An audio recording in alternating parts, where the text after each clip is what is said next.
Hello, hello, fellow weebs. Welcome to the stream. My name is David Sinairo, and today we are playing Citizen Sleeper. Do I know anything about this game? No. Did I get it for free? No. So we're just blaming Throw 7 on this one, okay? Whether it's good or bad.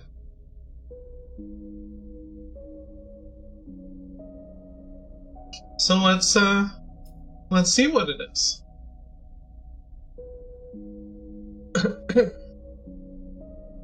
Throw make you buy it? Yes, he forced me to. He said no more dick sucking if I didn't buy it.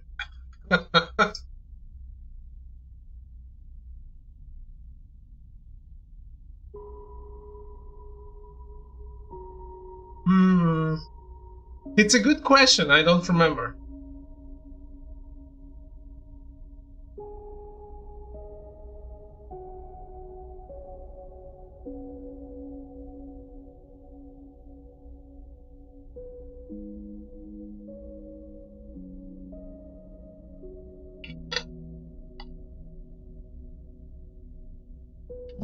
You're trying to catch me on a technicality.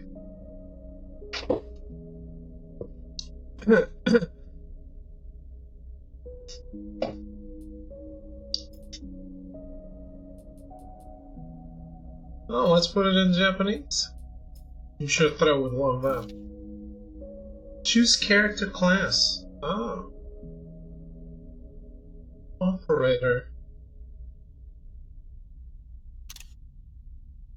Works with drones and high-precision remote machines to perform complex tasks from a distance. Sleepers assigned to operator work are usually cerebral and precise people.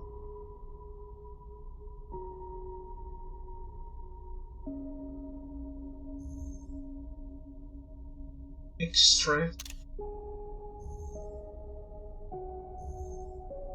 Extractors work on resource extraction, often in hard vacuum environments. Sleepers assigned to extractor work are often confident, self-sufficient, and have a high level of endurance.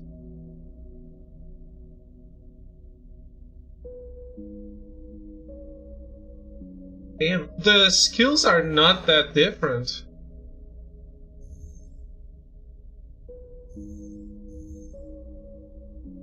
Machinist.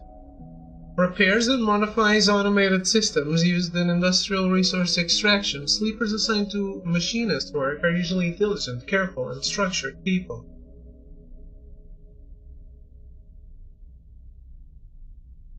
So it's kind of RP-ish. This game is supposed to be like a tabletop RPG, I think. But the thing is, the difference is not that much. So this one lacks endurance. I'm focusing on what I don't have. This one does not approach problems with awareness, and this one does not approach problems head on. Is that it? Who the actual hell is this nonsense? Well, I needed a 2-day game, and it wasn't gonna be Frank Stone according to how long to beat.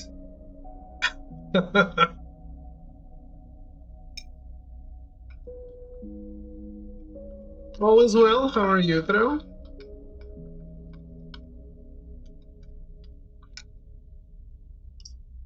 Yeah, I was doing Frankie next, but say Citizen Sleeper is a 2-day game. It says 15 hours for completion, so it's a 3-day game. Frank was like 26.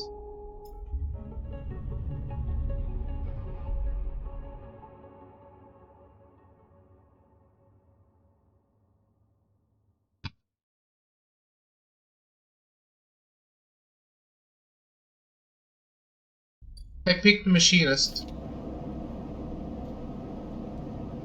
The first thing you become aware on walking is the disconnect.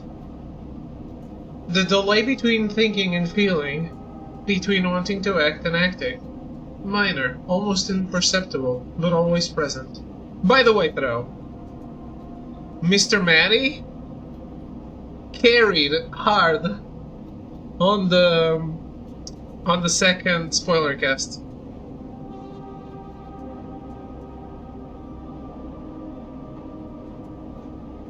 I loved the way he talked about the game. Yeah. I mean, I'm not done yet, but I'm pretty close. It just makes me sad because I would have liked to hear. I don't know if he talked about it, if Dustin related the story to where he lived or not, but it would have been interesting to get the personal takes.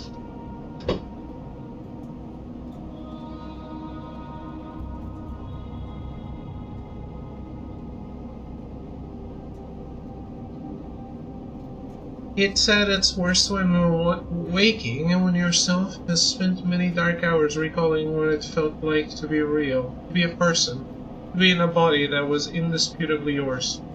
Guys, if you dreamt you won the lottery, would you play it on the next day?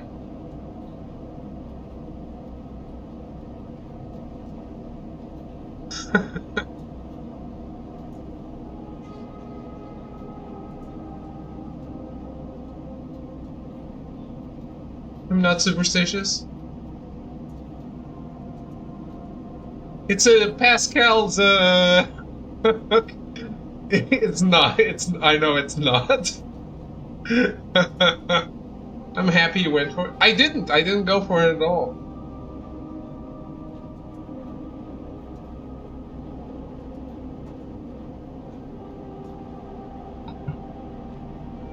I had the dream, yes. 2 days ago, actually.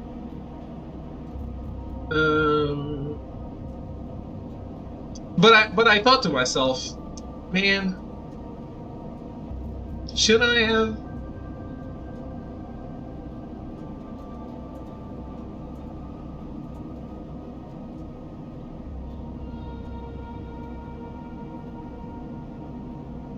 Yeah, exactly. It's that's what I was gonna say. It's like Pascal's wager.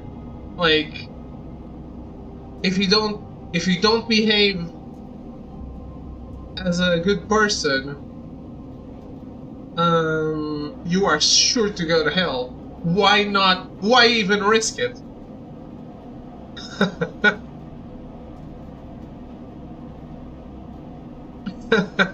Yeah.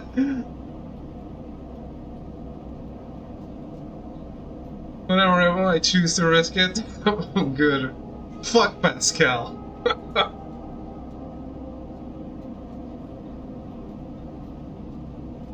Throw Seven's favorite ending in Nier Automata is when he abandons Pascal.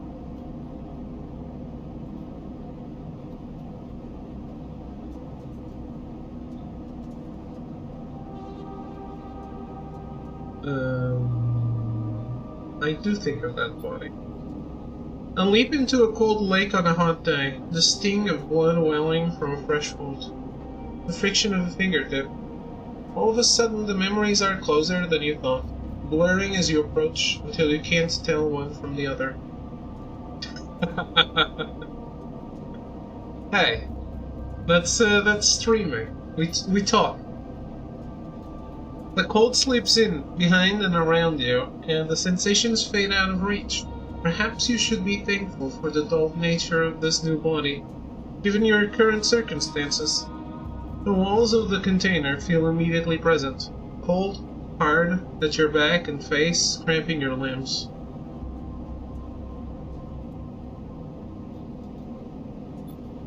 You resist the desire to stretch, knowing that the claustrophobia comes next, and retreat a little from your central nervous system. It isn't painful, not like you used to know pain, at least. In emergency mode, pain is a message delivered with efficiency and ease, a reminder that harm is imminent. There's no insistent throb, no trembling nerves, just a warning delivered with the banal quality of a digital notification. Right now there are thousands of them. remember. Yeah. You mostly remember that it wasn't a good plan, but then your options were limited. And once you got the itch to get out, by any means possible, it was either that plan or something much worse. It was at least simple. Collapse the shaft, drift away in the chaos, slip into cargo processing, seal yourselves into containers, then just hope the freighter left before you were missed. Some were lost in the shaft. Others never found the meeting point. Only a few made it to the containers. But the freighter, as far as you know, left. That feels like enough. Enough to know that you might no longer be on that grim or heartless rock. Even if, in the airless hold of a freighter, you might freeze solid long before you reach any destination.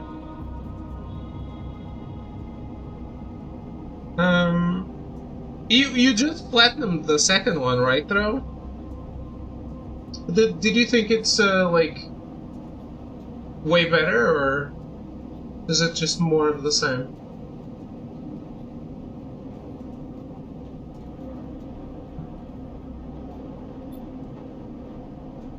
Oh! Well, this is not gonna help the game go fast. You are restless. It has been a long time since you left. Surely weeks? Maybe months. You are dully aware of damage to your legs, your right arm. You have been reserving energy as much as possible, but your body has still needed to shut down many of its systems to protect you. You have spent much of that time asleep, knowing that anything else would be impossible to endure.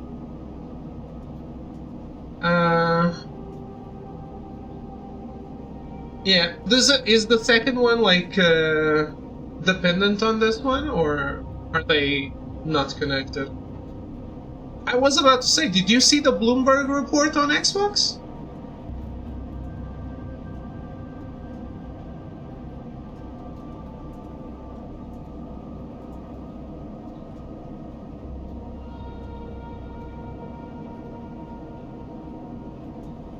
Mass layoffs planned for next week. I'm not hopeful for Ninja Theory, my dude.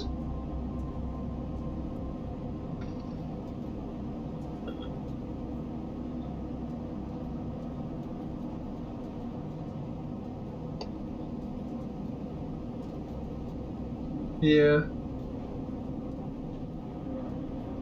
It's weird because, in a way, it feels like they're doing as well as they've ever done. Yeah. So, I'm assuming you have no sub. So that's all you get. But there's people talking about it that read it.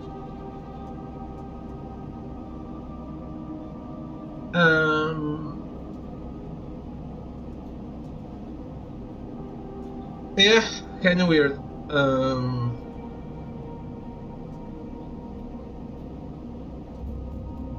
I wonder.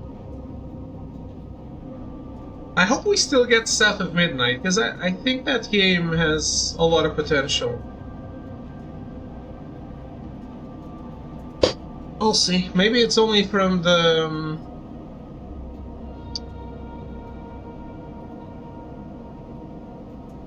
maybe it's only from the hardware division, I don't know.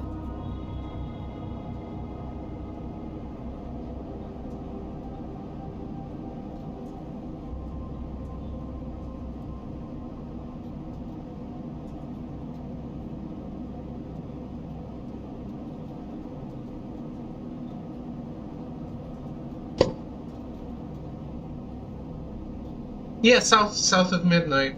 They said we were getting Hellblade. So I'm assuming it might be a Tango Gameworks situation where we get how did it happen? We got the game 1 week after they were shuttered, right? Something like that?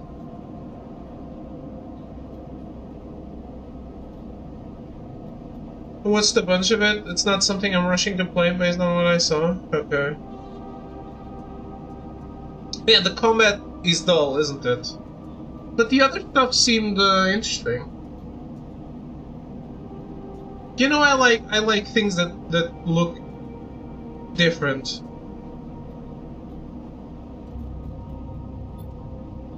You feel the weight of that impossibility begin to gather. It is time to sleep again, to nudge this false body into inducing delta waves in your emulated mind, and once again recoil into a dream of when you were once a person.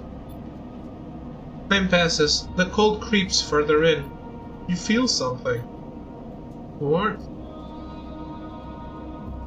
Not true warmth, but the indication of its presence.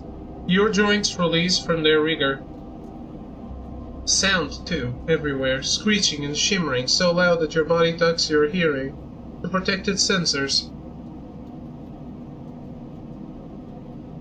Don't want to spoil what I saw at the end and I was not impressed. Oh shit, really? Even the story was a letdown? Okay. Did you watch Hellblade?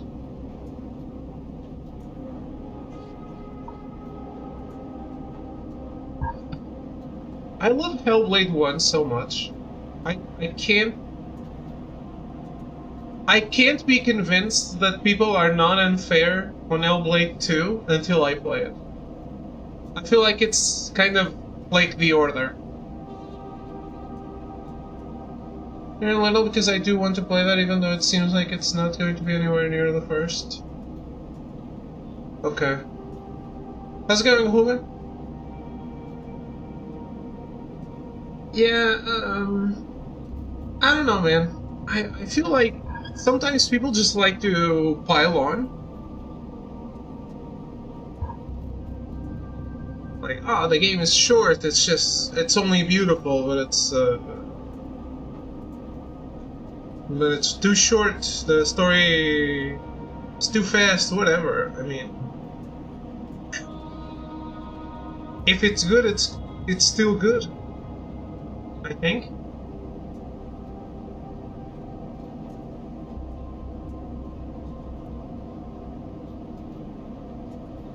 But yeah, I'm afraid for Ninja Theory. Reserved judgment, but I know a lot of people that loved the first one and were very mad on the sequel. Okay, okay. I don't know if I saw anyone that that loved the first and didn't like the second. I don't know anyone that loved the first. That's more like it. And played the second. The first one, Hellblade, was like 10 hours, yeah. 8 hours.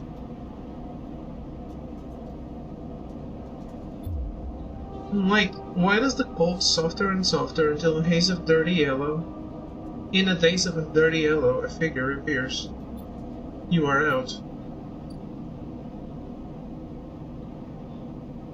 What is this?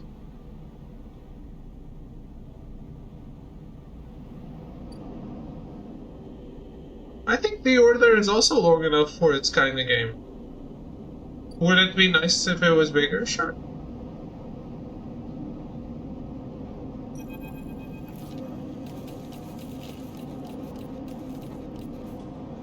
It has been a few hours since Dragos pulled you from the container. You sit huddled in a corner of a scrapyard. Swaddled in the reflective folds of a mylar blanket. You are slowly coming back to consciousness, back to life, and you stare at the ornately curving element of an improvised heater. Shortest I would go for that kind of game, maybe 6 hours.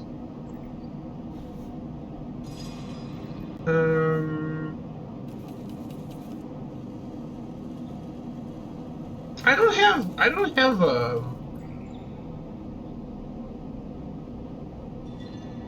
a metric, honestly. I like sometimes just picking a game and finishing it immediately. Like in 2-3 hours. And I can play it again. I have a great example for that, actually. I love Zone of the Enders. You can finish Zone of the Enders in 4 hours. not speedrunning.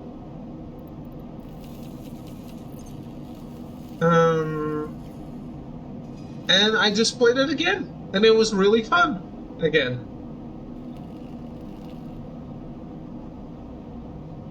Yeah, Last of Us 2 is way too long. And there's and it's we talked about this at length, but there's way too much gameplay in between story sections that, at least for me, it was like, what was happening? I don't remember anymore. Why am I here?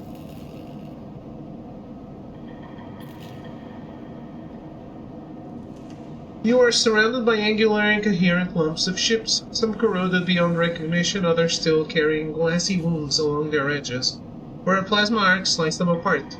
As you trace their shapes with fogged eyes, you hear a voice. So, Sleeper, are you all thawed yet? Almost. Never seen one of you come in like this. Your frames must have better perseverance than Sub-Zero Vac. Seen more than a few of you frozen solid to hull plates or inside outer locks in my time. They weren't so lucky. Spider-Man 2 plat, same amount of time as Spider-Man 1 plat. Spider-Man 2 felt much better than 1 for me. Yes. I think the Spider-Man 1 plat had way too much crap to do. Like, there was way more unfun stuff that you needed to do. Especially the Taskmaster stuff. And Screwball for the DLCs. And I felt like in Spider-Man 2, everything was fun. I'm serious. I'll be really sad if they announce Spider-Man 3. Really sad. If the Venom game ends up not happening, I think it's a big loss.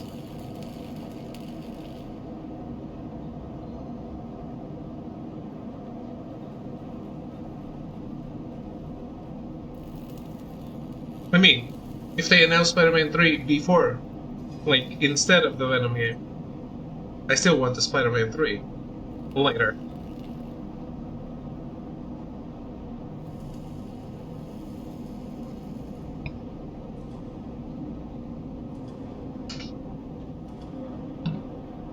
Yeah. Man, even Insomniac is falling victim to the current industry trends. It's incredible. This is the first year in a very long time where Insomniac has not put out a video game. Maybe ever.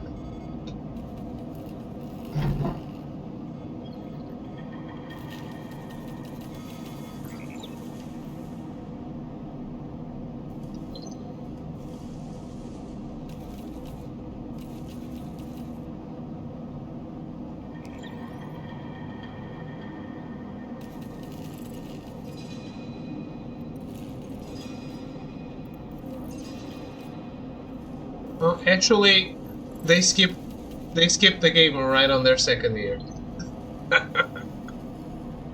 Okay, so they skipped 97, 2001, 2010,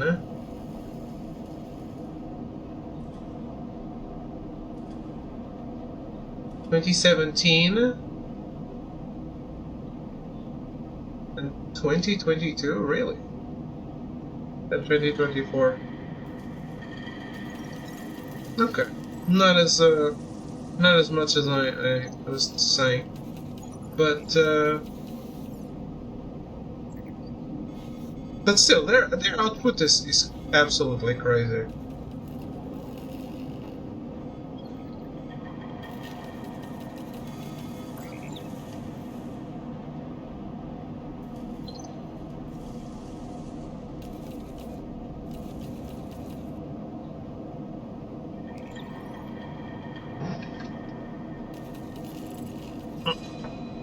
Ramos comes into focus shrouded in makeshift tech, his headset with his glinting eyes the mark of a drone operator. On his shoulder, one of his symbiotically linked drones perches, his rising eye locking you with an unflinching stare. Last living sleeper that came through this yard was a while ago. They didn't last long. You struggled to read his expression beneath the deck, but he seemed lost in memory for a moment. Or perhaps he's just figuring out what to do with you. I plan to survive. You aren't sure if he hears you. I won't ask what led you to it. To sell yourself to a corporation, and I suppose you know you can't go back. Your old body, that's theirs now, and you are just software. A rogue emulation illegally possessing corporate property. Living the dream. You nod along. You remember biometrically signing the forms. The cold floor on your feet as you padded to the sleeper cells. The promise of a life off-world, but as you do, you get the now familiar sensation that these aren't your memories. These are things you know, but not things you feel. You are no longer that person. You are an offshoot, a copy. What you won't know is what's ahead. At least the last one didn't. There's no easy way to put it. That body of yours is falling apart. It's the same for any sleeper who makes it out. SNR wants to protect their property, but if they can't keep hold of you, well, then no one can. You remember that too, or at least rumors of it, from the other sleepers. Planned obsolescence, a built-in dependence on the regularly administered supplements that were part of your routine. Stop taking them and your body begins to shut down. Separate from your emulated mind, how long has it been? How long do you have? But for now, sleeper, you are one of the lucky ones. Dragos glances up and away, towards the glassy dome of the yard. The Eye is the best place you could be right now. The Eye? The station! You'll see soon enough. Dragos impatiently shifts his way. Look, I've got things to be getting on with, he trails off. There's an old freight container I've been using as storage out in the stacks. We haven't been pulling in much valuable scrap these days, so you are welcome to it. Something wells up inside of you. Emotion. Fatigue. You shakily get to your feet. Nod. Alright, you head on up there. You look like you need some rest. And with that, Dragos stalks back into the Rex, his drones already converging on a rustling hulk. Plasma flashes silhouetting his spindly figure as he returns to work. Welcome to Erlin's Eye. Life on the Eye runs in cycles, during which you can talk to characters, explore areas of the station, and perform actions. At the end of each cycle, you need to head to your current home to rest. Resting will move time forward on the station. Head to the empty container location to rest and end the cycle now. I zoom out.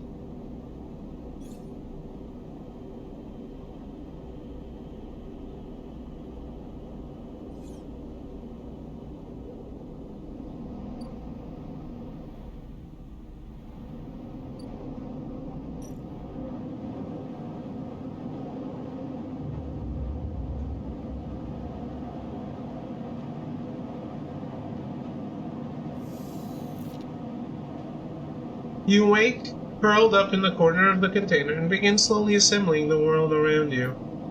After all this time, you still find this body, the one you wake in now, strange and disjointed. Its message is readable, but somehow wrong. You sit up, pulling the mylar blanket close against the cold. Here you are, on this ruined station, millions of miles from anyone you know. Are you still in the system? Did any of the others make it out? It's impossible to know. After all this, what matters?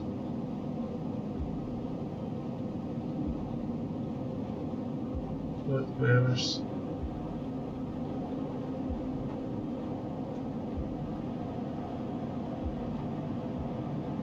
I guess what matters is the stuff that I need to not succumb to the planned obsolescence, no? Building a life, I guess. Maybe you did get lucky finding yourself here. Maybe here on the edge of everything, there's a life for you to build. But before you can build anything, you'll need to learn to survive. Maybe you can do that.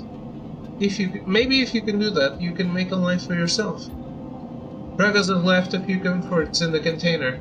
The mylar blanket, the bedroll you slept on, a canister of water, a makeshift electric stove, and some faded sachets of some desiccated powder. I need to eat and sleep. You thumb the power stud of the stove and begin to boil the water. The contents of the sachets smell like damp wood, and you sprinkle them into the liquid. As the pungent smell washes over you, images from your restless sleep come back to you. A ring-like station, but skeletal and ghostly. A web of threads pulling at your skin. A constellation of bright polygonal shapes like angular suns burning into your mind. There's something unpleasantly visceral about these images, and it is long after you finish drinking before they begin to fade. You tidy away the stove as best you can and try to gather enough energy to greet the day.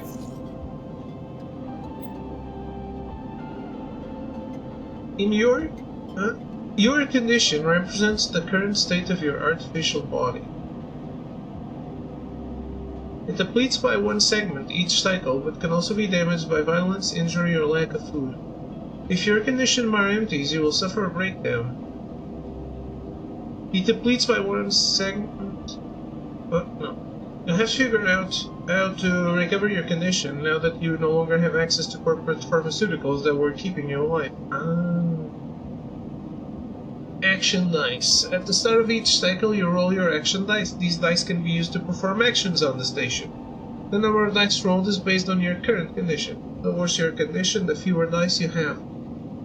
Once you have used your dice,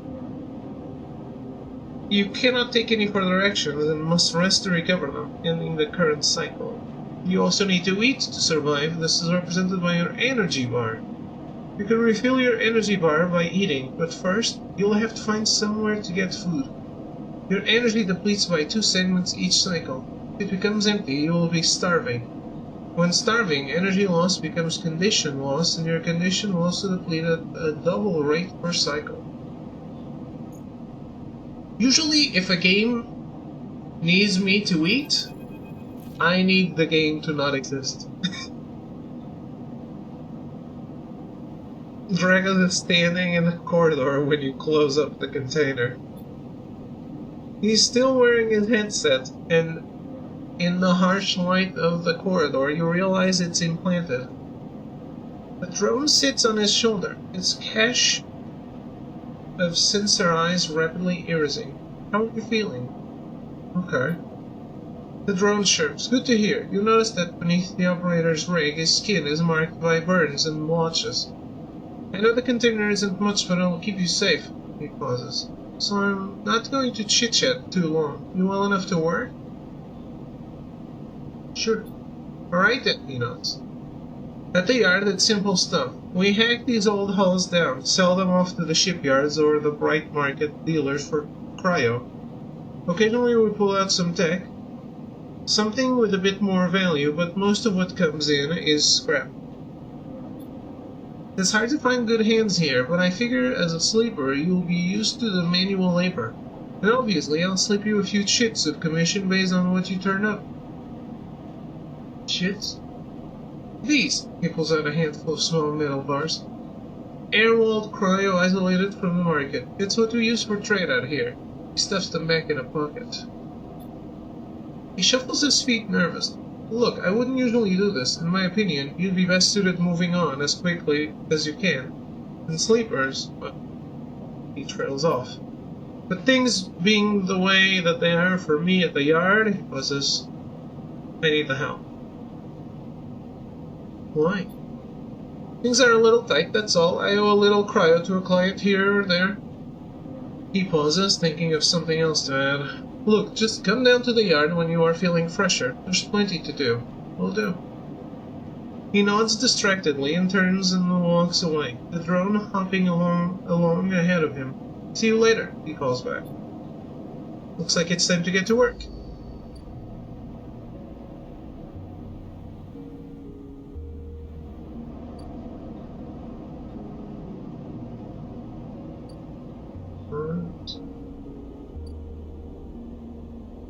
Okay.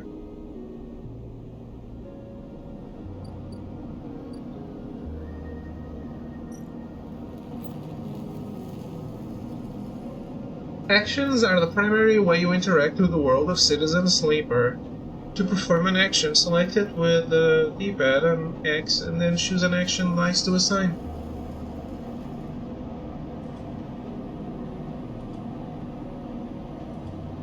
Actions... Holy shit! Who is this? Is that a ghost in chat? The ghost of Yote? The ghost of the ghetto!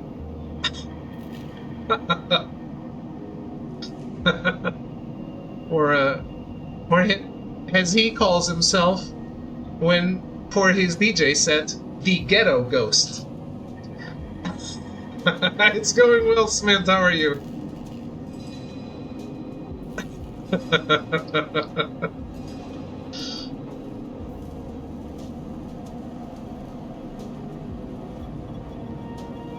Actions rewarded with clock progress, energy condition, or items depending on their outcome. There's 3 types of outcomes: positive, neutral, or negative.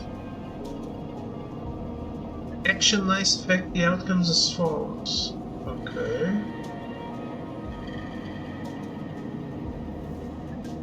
I don't really understand it.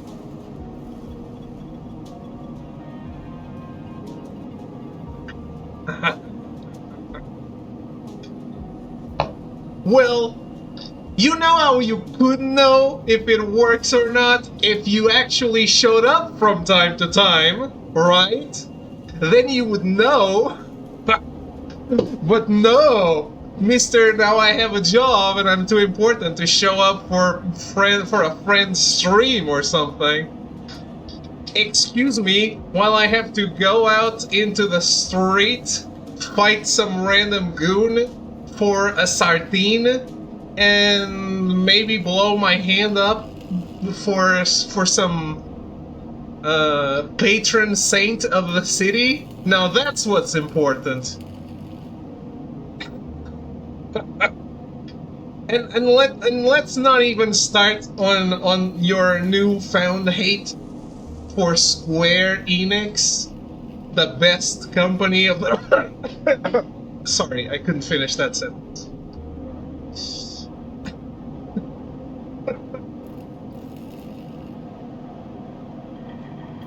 I am coded not to lie.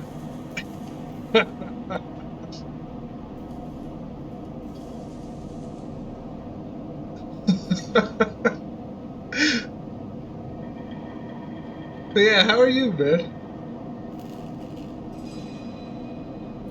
It's been some long months. I was busy with Doom. During a bunch of months, you were busy with Doom.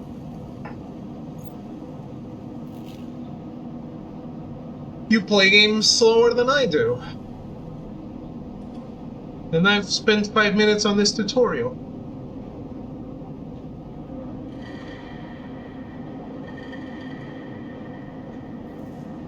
Actions display information about their type, risk level, and the skill and modifiers that apply to that action. What do you mean you were working on Doom? If you mean just playing Doom, you're cooked. When was the last time you were here? Let me see. Can I see it?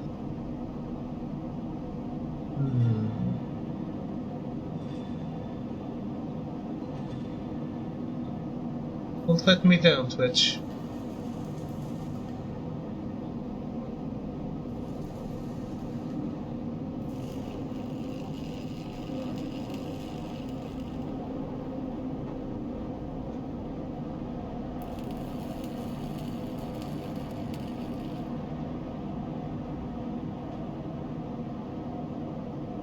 September 22 was the last time you were here.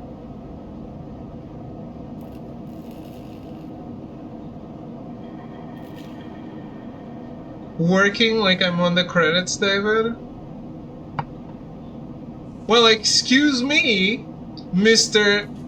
I am working at midnight because my job clearly has no schedule and no employment laws. Absolutely not.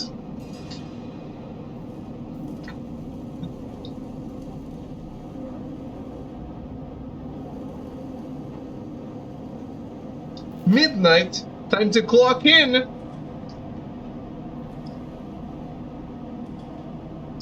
Are you doing something else? Some real life and I wake up at 5:30 a.m.? So I could visit you in the morning? You could, but that would require friendship.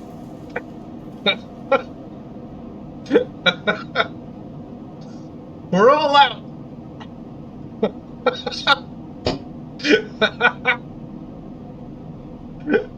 Hey, you redeemed it. I'm kidding. You do you, man.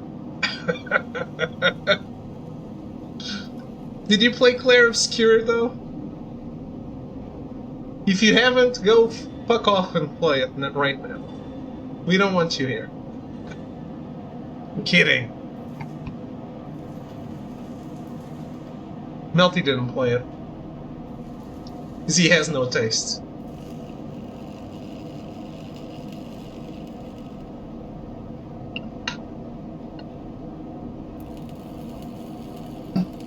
I'm kinda short on money for games. Well, it's understandable. Because there's probably some Pokemon card that you really had to have, right? Instead of, you know, the best game in 20 years.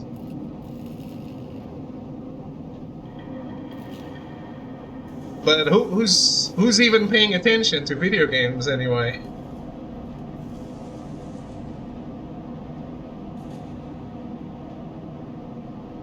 Yeah, I bought Pokemon cards for like 8 months or so. Holy shit! So you changed to Magic the Gathering? Okay. We're growing up?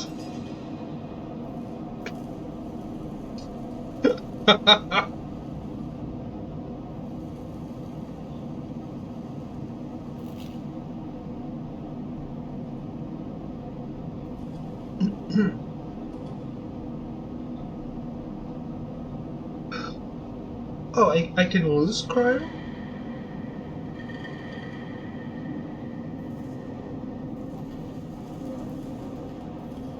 I don't even know where my money goes, to be honest. You still living with your dad?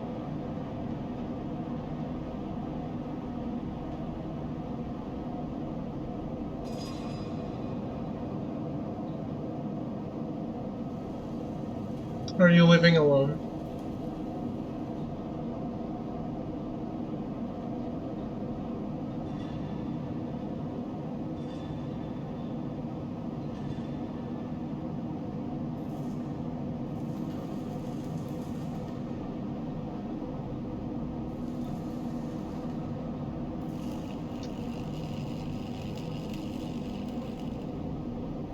Yeah, that's fair. You used to divide it with your parents when she was alive?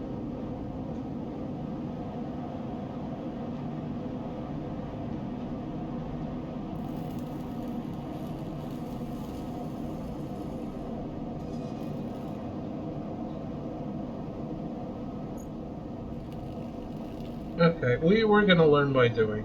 So.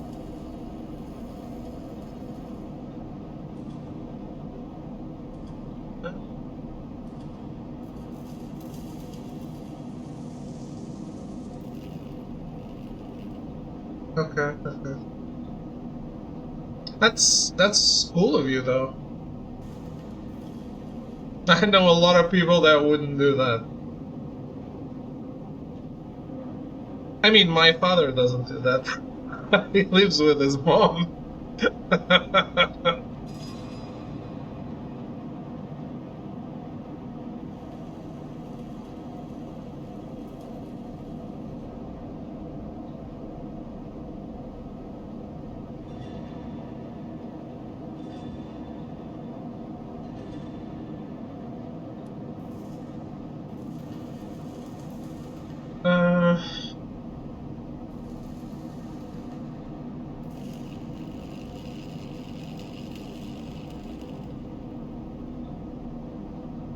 Once I believe it gets finished. When I started working, I didn't know it. And as I age, it feels right, you know? Yeah, I get it, I get it. I mean, my father is older than you, believe it or not.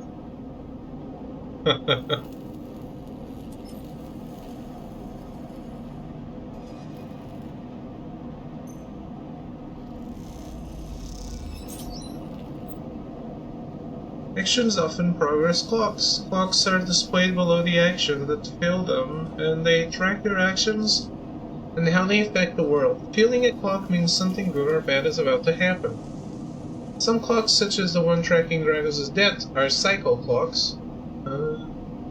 These clocks tick themselves once each cycle and can complete without a player input. Any active cycle clocks will be displayed on the icon for that location.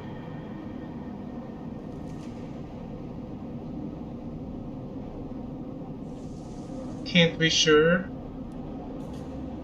Well, you gotta trust what I say. In Citizen Sleeper, you will unlock drives as you discover more about yourself and the world. Drives guide you in pursuing specific objectives, depending on which path you wish to take. You can track drives, and any tracked drive will place a yellow marker on locations that will help you pursue your goal. Access your drive menu L1. You are now free to explore Erlin's Eye and make a life for yourself here. Try tracking a drive to help you survive. Look for food to keep your energy up and a way to recover condition. Fill clocks to progress stories and find new opportunities. Remember to end cycle at your home when you're out of dice.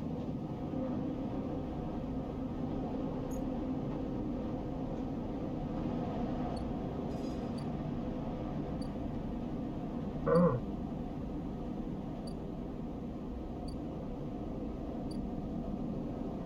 So, does this not manual save?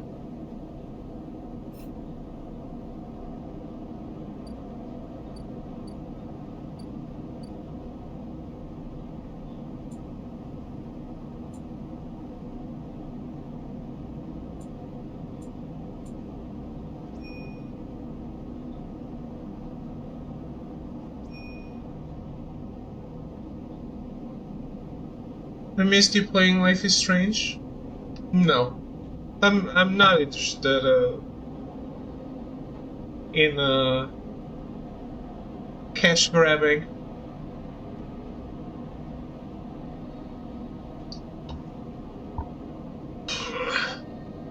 I played True Colors and I loved it.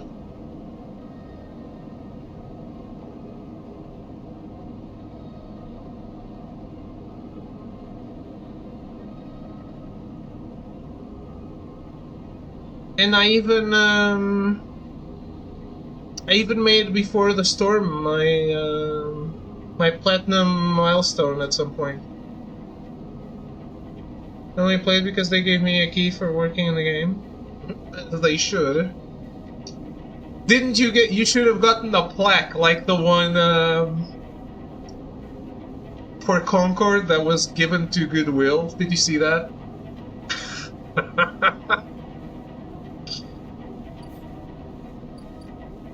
So I don't really understand. Oh, okay. The lack of manual save gives me decision paralysis.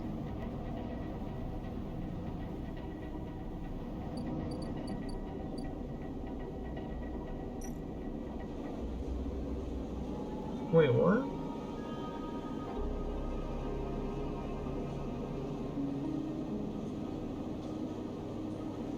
You'd be surprised with the amount of devs that don't give keys for the game to people that actually worked on it for months.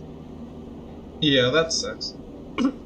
If you're on the team when the game is shipped, you should get the game.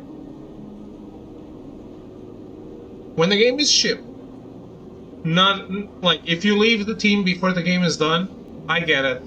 We're not keeping track. We're not emailing every single person with a code that doesn't work here anymore. Sorry.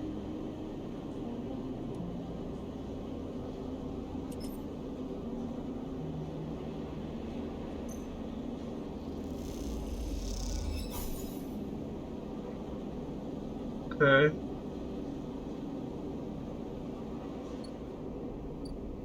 I didn't find the doctor. Oh, I did find the doctor.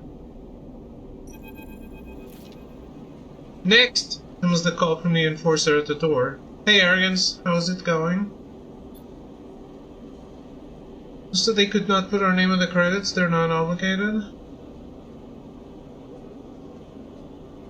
They are not? How are the labor laws with that? You don't have to get credit for your work?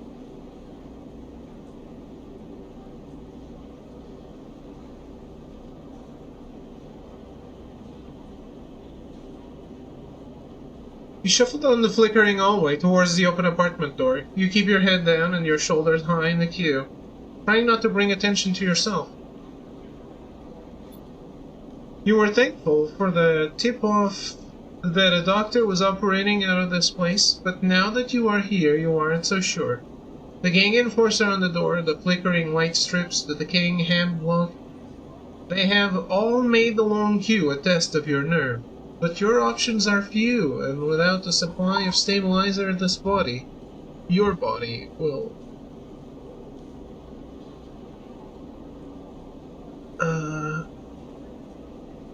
Citizen Sleeper audiobook? Yes. I'm glad you're excited. Hovet, thank you for the resub. For 34 months. Like a king. Me? Thank you.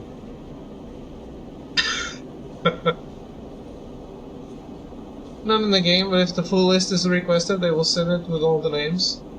Are you on that website that tracks...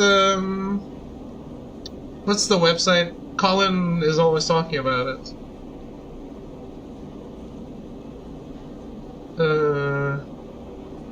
That tracks video game developers.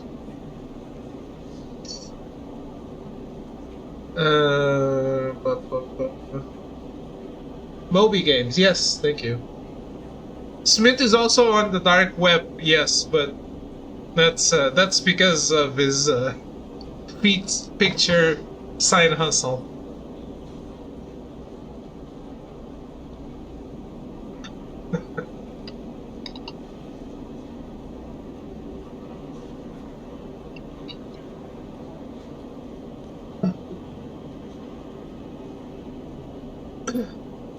You suppress a shiver and shuffle forward to the front of the queue. You try to find something to distract yourself. Look at the enforcer, I guess? What? The enforcer is looking down the corridor and you dare glance at him. His purpose is unmistakable. He is there to intimidate, to threaten, and if necessary, carry out those threats. His broad shoulders are framed with a metal exoskeleton. A couple of mirror-like implants sit below his eyes like mercury teardrops. Subsidiary sense input or aesthetic markers, you aren't sure. You also aren't familiar with the geometric, blade-like tattoo on his arm. But you make a note of it. You avert your eyes when he looks back at the queue.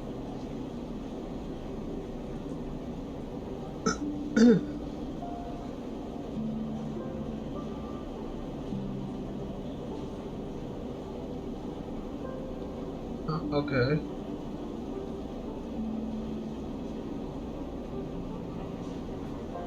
Monster Energy Supercross!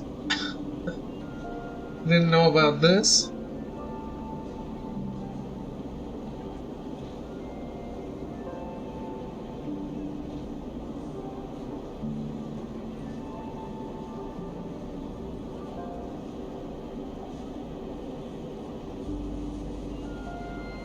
Wait, you worked on Project Stars?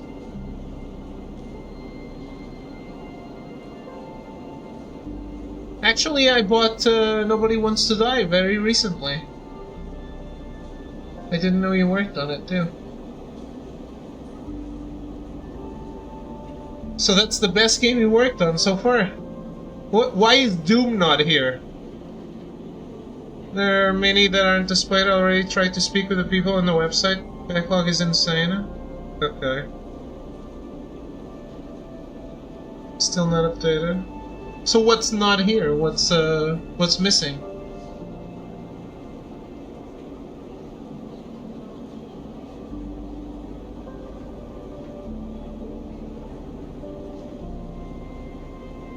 After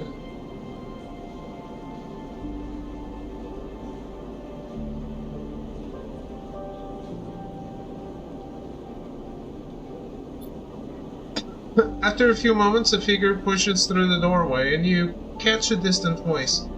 "Send the next one in, Toshiro." The enforcer jerks his head and you slip inside, passing through the dark entryway and pushing through the plastic sheeting on the far door. The room beyond is bathed in warm light. A floor-to-ceiling transparent panel gives a full view of the bright market sealed roof and the buzzing traffic above, and for a moment you are transfixed by the motion. "Come, sit," calls a sharp voice. Then you see a silhouetted figure turn away, replacing the plastic sheeting over the frame of a simple folding bed. You make your way across the room. The figure turns and, as they do, you see an expression of confusion flash across their features. They open their mouth as if to speak, they blink, and then quickly regain their composure. "Please sit," they gesture to the bed, then turn to an open case of tools on the table. You sit. Sabine turns, a compact diagnostic scanner of some kind in their hand. They hold it to their eye. "Remain still, please." Their tone is clipped and businesslike. You stare ahead, still dazed from their expression when you first enter. Fear, recognition, sadness, unmistakably etched across their face. "How long have you been on the station?" they ask, the scanner still to their eye. "A few cycles." They nod. "It's good you came to me." They set the diagnostic scanner on the table. "I'm going to start by assuming you don't know anything." They take your arm and roll up your sleeve, inspecting your synthetic skin. "Your body is dying," they say it without ceremony, without drama, but not without empathy. Moroi, One, Mon, Simulator VR, Hunter, Call of the Wild, Leo and Mia, Spider-Man 2 PC ports? Really? Cool. Talos Principle Reawaken? Cool.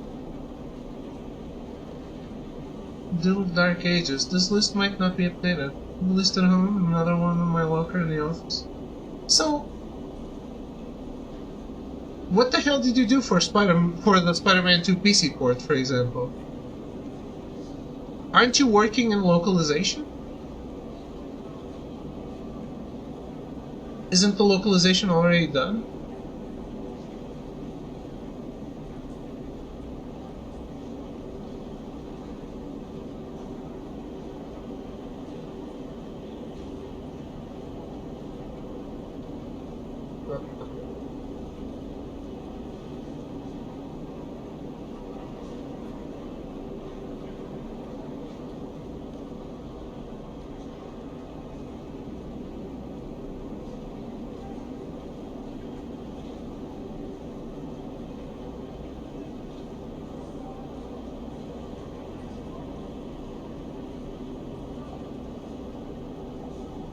SNRP doesn't like to see its proprietary technology let loose. To prevent bodies like yours, frames as they call them, from being stolen, repurposed, or in your case escaping, they built in a process of so-called planned obsolescence. Frames decay rapidly when not regularly injected with stabilizer, one which SNRP remains the sole producer of. They look up. Sound familiar? Yes. Good, that may help. We changed from a console to PC. There are several new inputs, like all the keyboards, keys, Xbox controller, PS Network Connect, compliance regarding PlayStation, that kind of stuff. Okay. I thought that wasn't localization. That was like UI. Need to make sure all inputs are well implemented in all tutorials. Do the whole story. Okay. Well, I think your job did not exist at the old Telltale games. UI is localization. Everything that has text is localization. Oh, okay.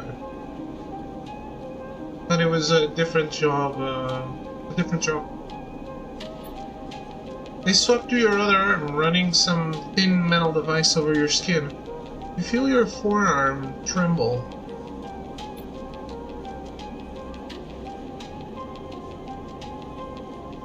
I'm sorry, Sabine says. You aren't sure if they mean for the cold touch or of the metal or everything else. I actually applied for a Doom Dark Ages code. They didn't even answer. Emulations like you, sleepers, as most people know you, aren't classified as people in any of the surrogate systems. You have no rights, no status. They focus hard on the inspection of your arm. And SNARP has no reason to release Stabilizer into the market. Expected, unfortunately. Yeah. I mean, I have a small channel. I get it. Sabine looks up as if to apologize again, but they stop themselves. I know little of this is of use to you. You turn away disassembling the metal instrument and cleaning it. Silence fills the room as Sabine works, and then the silence gives way to tension. You stare at their back, willing them to say something. Anything. Sabine turns to face you. I may be able to help. They sigh, and you see the darkness under their eyes, hear the fatigue in their voice. They gesture to the door. You saw Toshiro outside. You nod. He works for my benefactor, Yatagan. They are influential in the low end. They give me the space to work, run the door, and take the profits. At the same time, I have to fix up their enforcer, tend to their implants, sew up their wounds. They look away.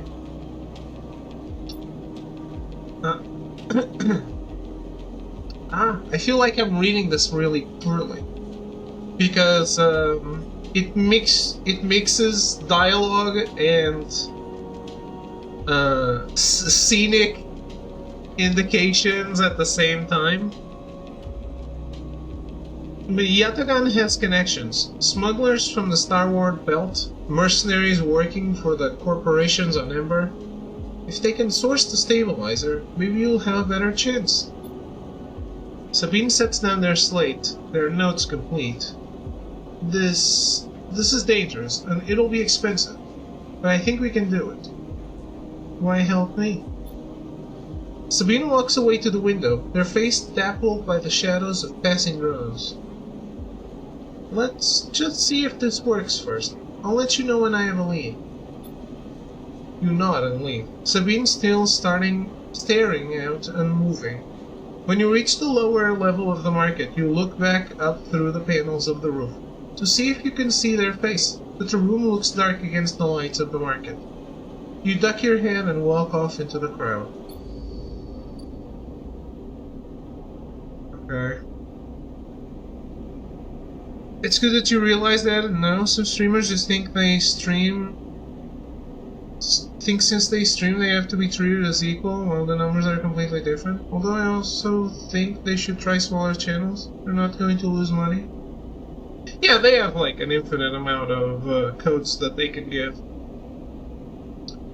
But, yeah, of course I realize it. I mean, I'm not delusional.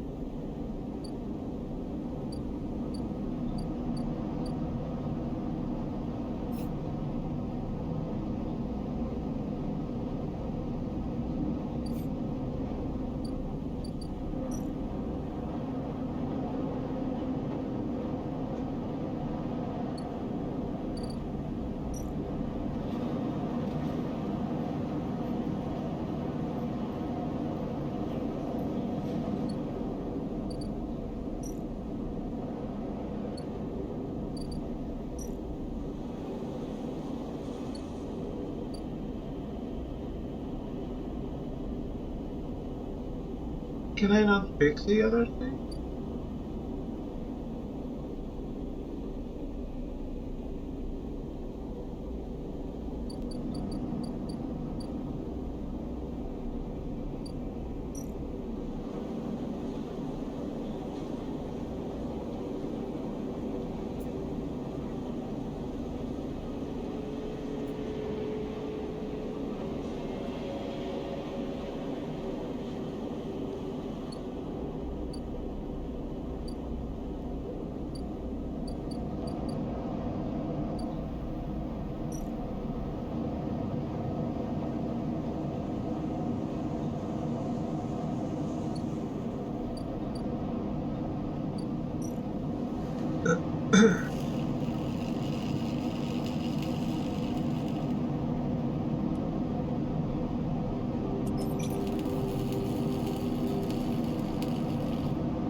Is there anything I can do that isn't risky?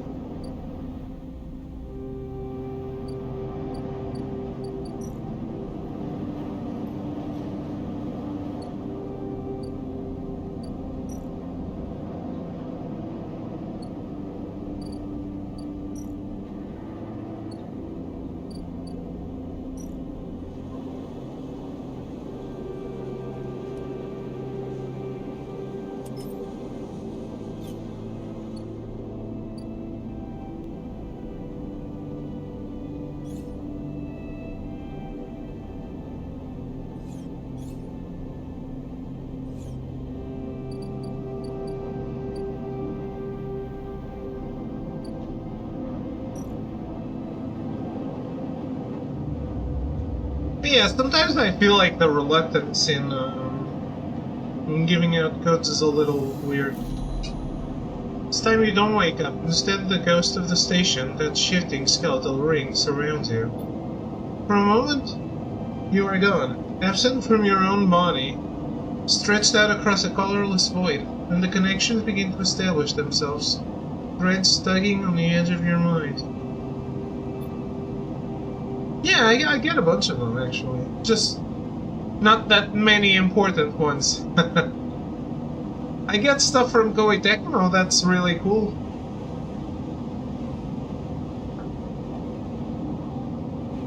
These threads become vectors of exchange and then extensions as you feel your thoughts slipping away down them, dissolving into the millions of distributed nodes they connect to.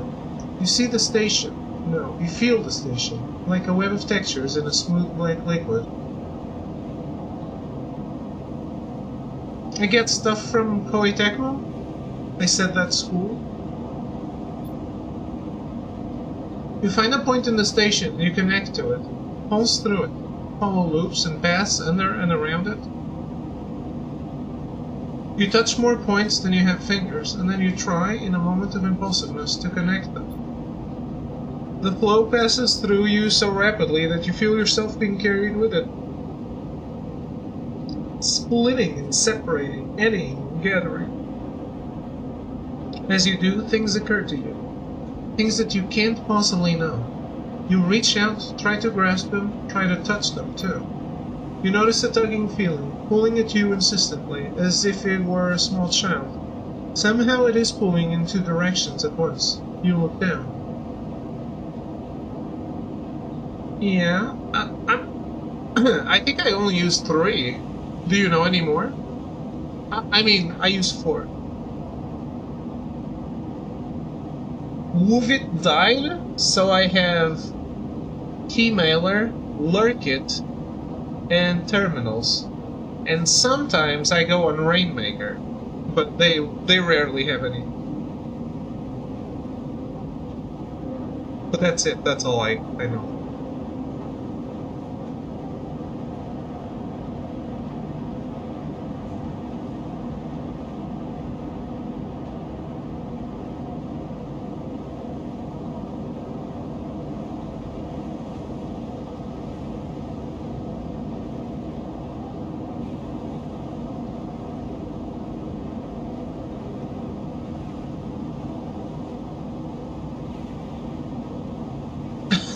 Okay, yeah, no. I don't care about that.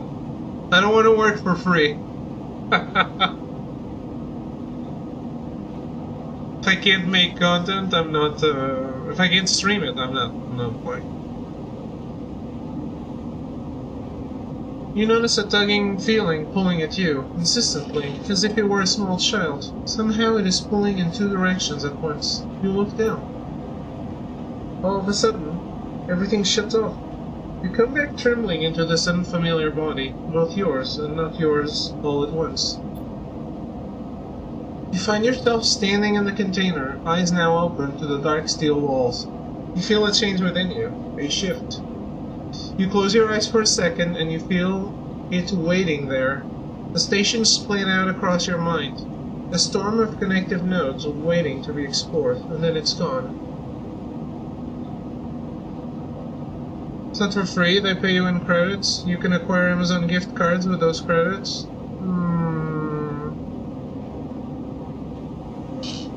That sounds like a scam. I mean, if they paid me, I could do it off stream.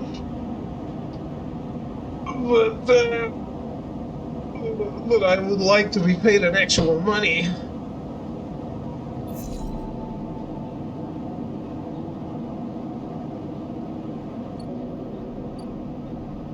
How do I eat? I pressed on all the things and I didn't see any foodstuffs.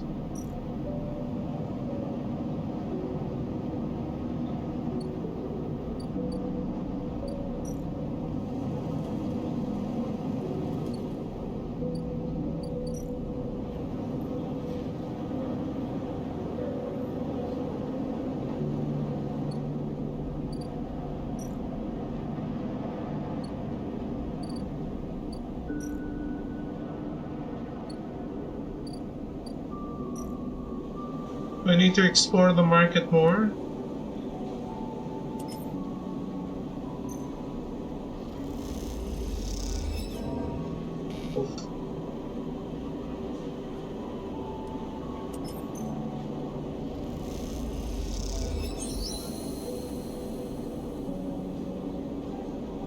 There's local knowledge, okay. Ah, okay, yeah, I found food. I can't move the cursor over there. Oh. Street food vendor. Amphis is busy. He's brought face uplit by the makeshift gas burner in front of him. With precise, delicate movements, he lays thick chunks of marinated fungus into a dented wok. His other hand idly tossing the metal bowl of sliced vegetables and some red flagged dressing. The smell is incredible. You watch as he fulfills a set of orders, heaping the fungus with a bright salad and depositing it in plastic trays. So you don't know any other websites? A stack of chits rattles in his apron pocket as customers file past the burner, handing over payments. You join the queue. It's mostly made of off-duty salvagers, back suits unzipped and rolled down to expose stained vests, grubby mods, a lattice of scars and tattoos. They discuss the best food on the eye, the best drink, comparing notes on right market knives, their words cut through with heavy spacer slang. Eventually it's your turn and you shuffle to the front. Amphis speaks in a deep, even tone without looking up. First try is free. Thank you. The smell is almost unbearably strong as he cooks. The earthiness of the fungus laced with something so spicy the smoke makes your eyes water. So is it drugs instead of food? The heat from the burner is like a bonfire and your skin hardens in its flare. I know you, you sleepers. Amphis says while he cooks, his voice deep but clear. A hard life, a lot of stories. Glances up from beneath his cap with piercing eyes. I know. Tell him a story? He's not asking for a story. You begin to tell him about your journey to the eye and he nods as he cooks. His eyes never leaving his work. You tell him of the confusion, the pain, but also the sense of possibility and its sudden arrival. You tell him of the cold and dark of the container and the endless cycles spent within it. Now it seems you tell him like some dream that you once had but can never forget.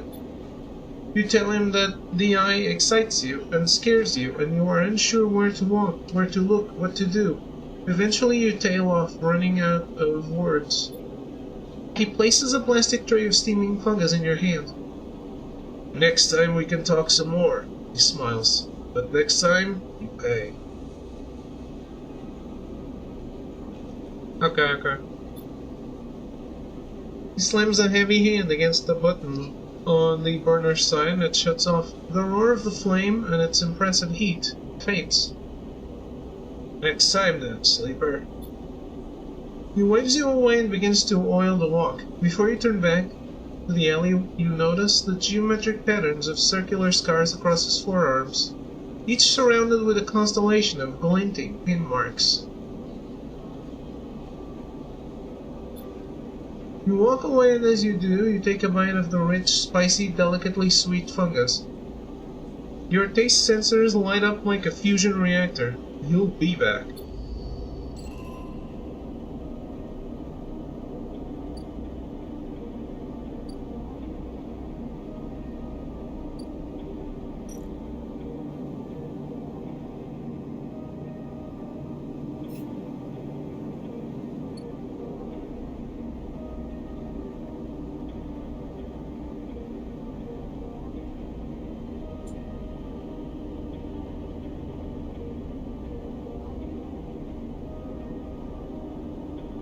Gain access to Arch Fabricator.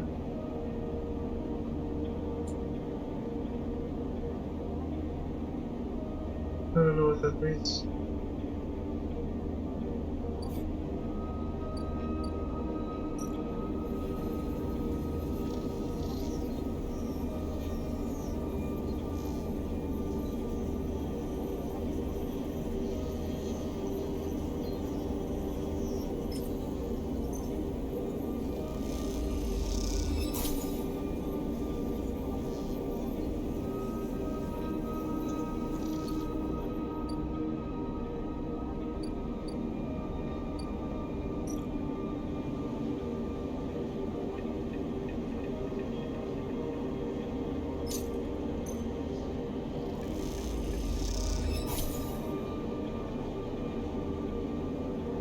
Right.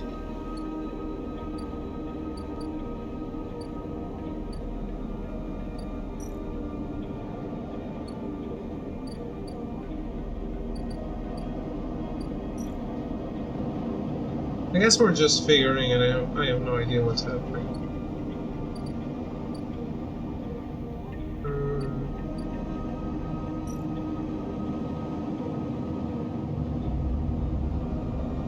I'm not using that dice.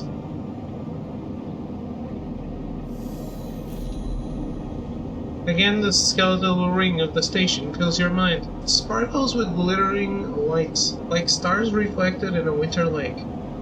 It is clearer, crisper than before. The threads still pull, but you remain in place, flickering in the flow.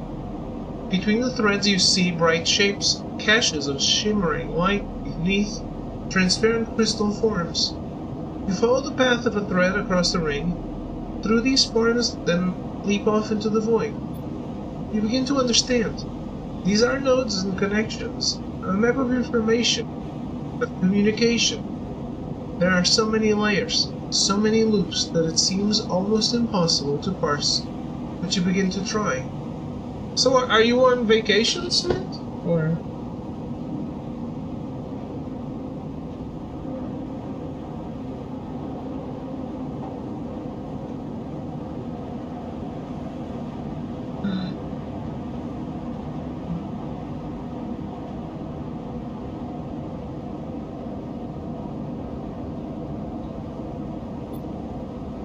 on the nodes. The nodes are glassy, bright, but in all this flow, the only solid and fixed points. You approach one, a pyramid or a triangle.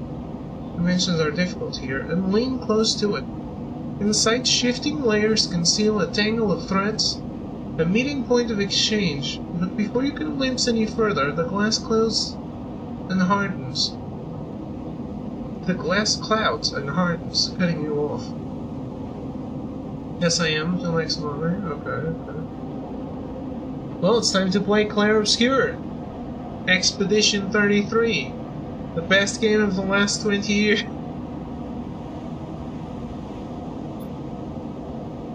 The threads and notes, passages and puzzle boxes. One leads to another. There is so much here, so many answers, so many questions. All you need to do is follow the paths and open the boxes. You look out across this ghost landscape of exchange and see an opportunity. But in that insistent tugging again, pulling at you, you look down again and see two threads pulling in different directions, as if they were tied around. By the way,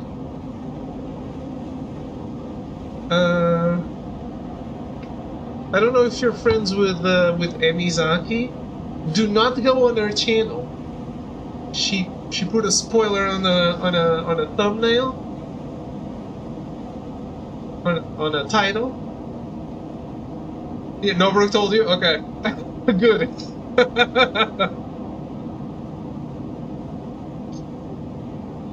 Be careful.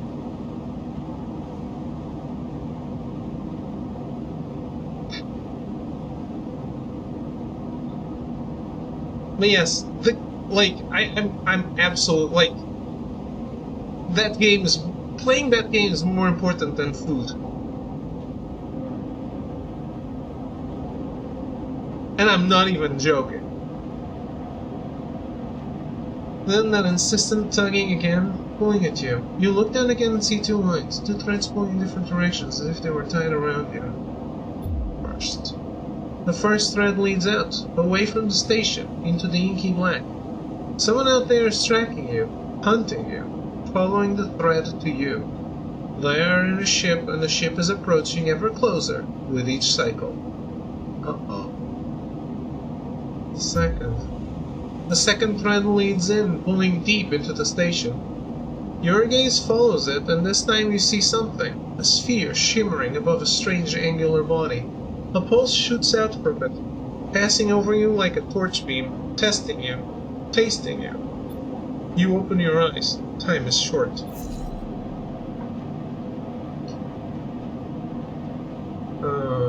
What? Are you there, Throw?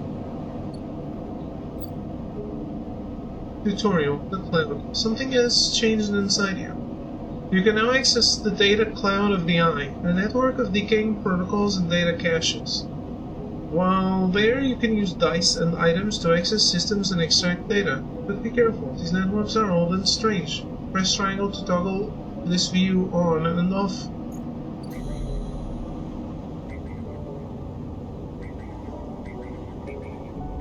Okay. Data actions allow you to extract data from the networks of the Eye. They work like dice actions, but in order to unlock them, you must match your dice to the one displayed on the right of the action. If you have a +1 or +2 modifier in the interface skill, you'll be given more possible dice to match. You can use any dice that matches the dice displayed. Once unlocked, the data can be extracted. I'm not sure why I want to extract it, though.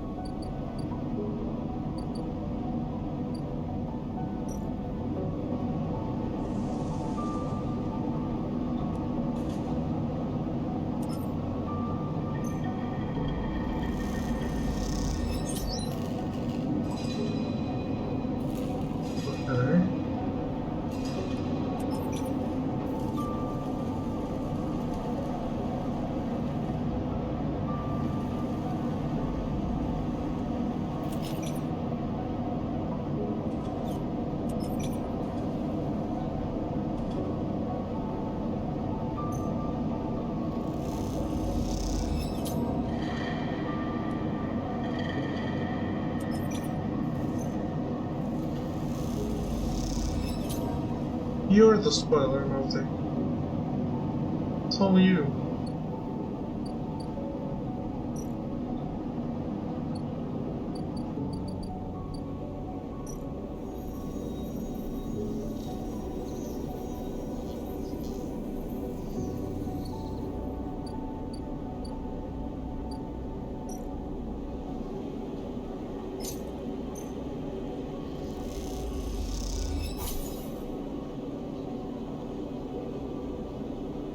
You gotta check them out.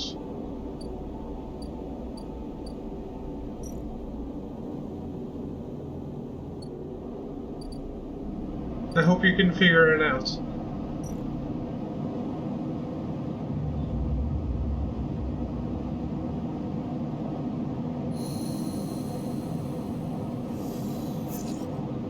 There are no unrisky actions.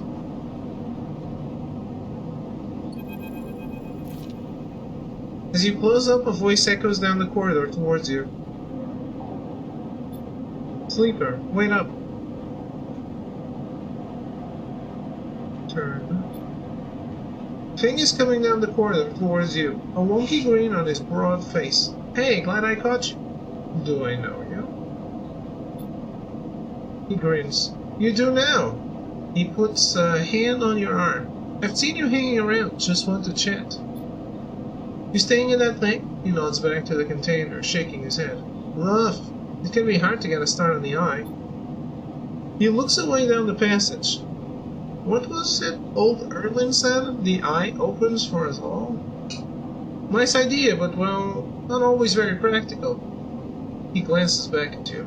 We do our best, but it isn't easy. We pass together into the main walkway.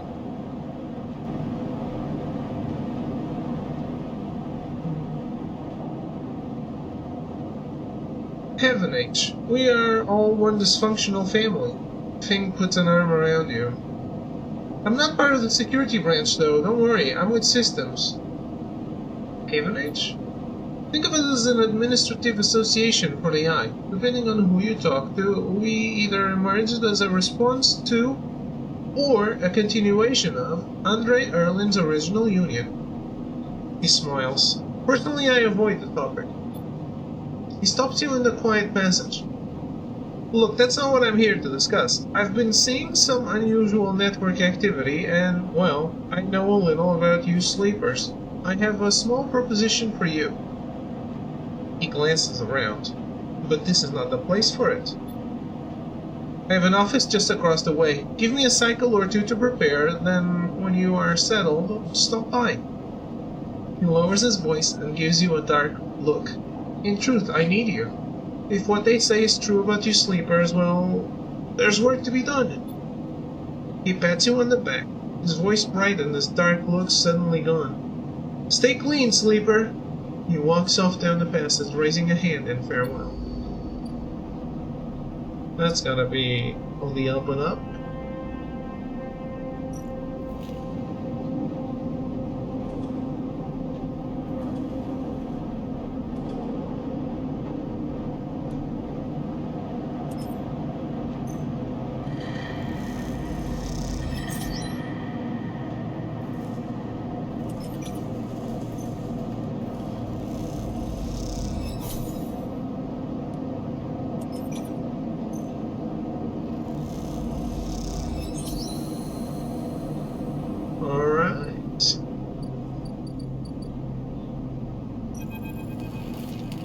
You arrive into a buzz of activity at the yard. Red blinking lights flash across a vast dark shape suspended below the dome. They flicker across scorched hull plates and bent structures, spilling from holes in twisted shape.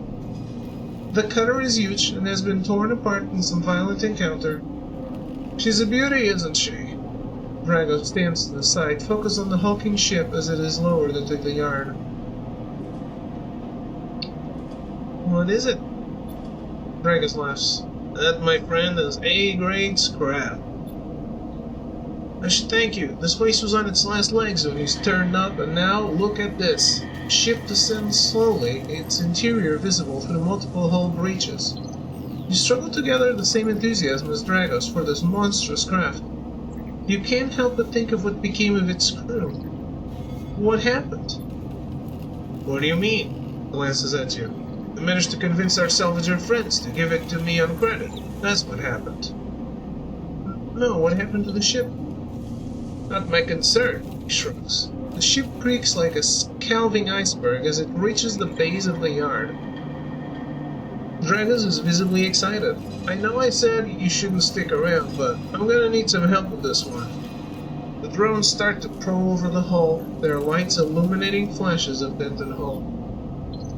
Watching, you wonder if you arrived in a similar fashion. Locked inside that container, the wreck of the SNR freighter lowered into the yard like a corpse ready to be butchered. Or was the container delivered to Dragos on its own? A womb for your rebirth into the strange station? You shudder. Perhaps if you could learn something about this ship, you might be able to trace the path that led you to this yard. Dragos squeezes your shoulder. After these past cycles, I think we are up to it. What do you think? You see the fading name of the ship emblazoned on its side. Winter Light.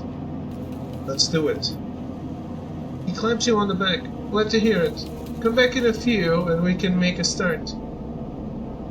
Real beauty, Dragon repeats, perhaps just to himself. You take one last look at the shattered ship as the drones start cutting and then slip out of the yard, feeling suddenly cold in the empty passage.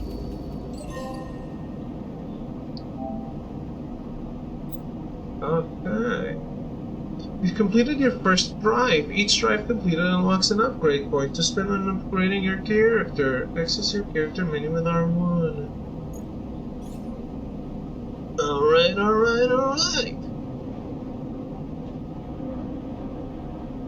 And how do I choose where I want to put it?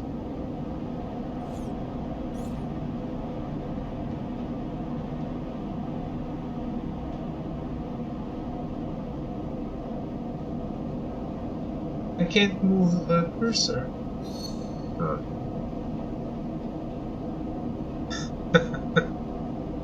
Oh, engage always has to be -1.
The first thing you see on entering is the glint of Toshiro's implants, like a cat's eyes in the dark of the corridor. He nods you in as you arrive at Sabine's door. The entryway is still dark, and you push through the sheeting into the surgery. I have it! Sabine stands with a case open in front of them. A set of vials lined up inside, separated by foam inserts. They pick one up, rotating it in the warm light. I have no idea how Yatagan... They trail off. We should treat this with caution. It looks authentic, but I have no idea if it really is what it appears to be. I don't care. I appreciate your enthusiasm, but we need to be careful. Unfortunately, I'm not sure we have another choice. He gestured for you to sit on the bed. The stabilizer works under a similar principle to an immunosuppressant in a transplant operation. Fuck me. In that it stops your body from rejecting the unfamiliar part of itself.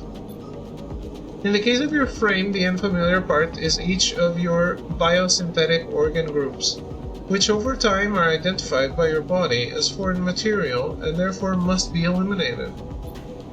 Sabine holds up a vial of the would-be stabilizer. However, unlike an immunosuppressant, the stabilizer doesn't do this by limiting your entire immune system. Instead, it re-encodes your biosynthetic organs with new protein chains which act as passcodes within your immune system. The stabilizer refreshes those passcodes, keeping your frame from rejecting all of its own organs. Which means the stabilizer should be able to encode any organic or biosynthetic matter to be accepted by your immune system. They glance away. At least if the stabilizer is genuine. The only way to know for sure is to inject the vial. They begin readying the syringe. I will start with a small dose to limit the risk. I don't have a choice. I think you're right. Sabine cracks the glass neck of the stabilizer vial and uses a syringe to extract a fraction of the liquid. They tap the syringe and you watch as if any sign might emerge from the clear liquid. Going on holidays, I'm going to sleep? Yeah, I mean, you can't really change your schedule and stay awake super long if you're used to not doing that. Have a good night, Smith. Thanks for coming in, hanging out. I love it when you come inside.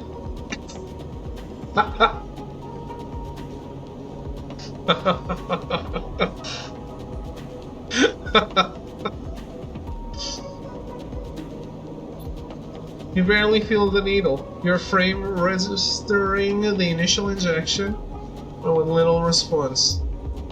A sensation begins to spread from the site, a fizzing, trembling wave that disperses through your arm with incredible speed. Your vision goes white, and when it returns, Sabine appears encased in shards of sparkling light that slowly fade into darkness as you settle back against the bed. You swim in darkness, muffled noises like an argument heard from underwater, prickling waves of cold. When you sit back up, Sabine is sitting in a chair by the window, facing away from you, backlit by the glow of their slate. Awake? Yes. The stabilizer is genuine.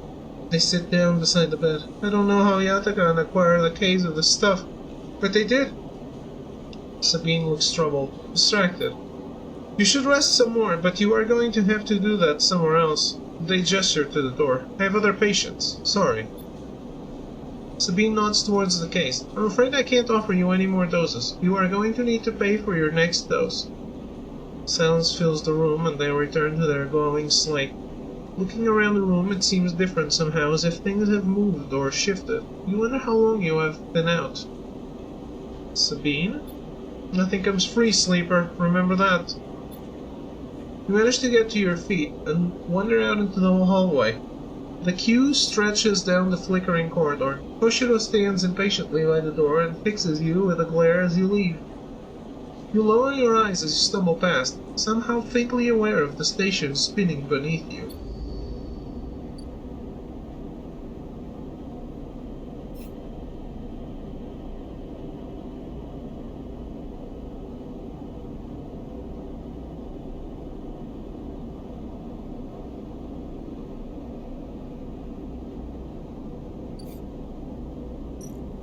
How much does it cost? 100.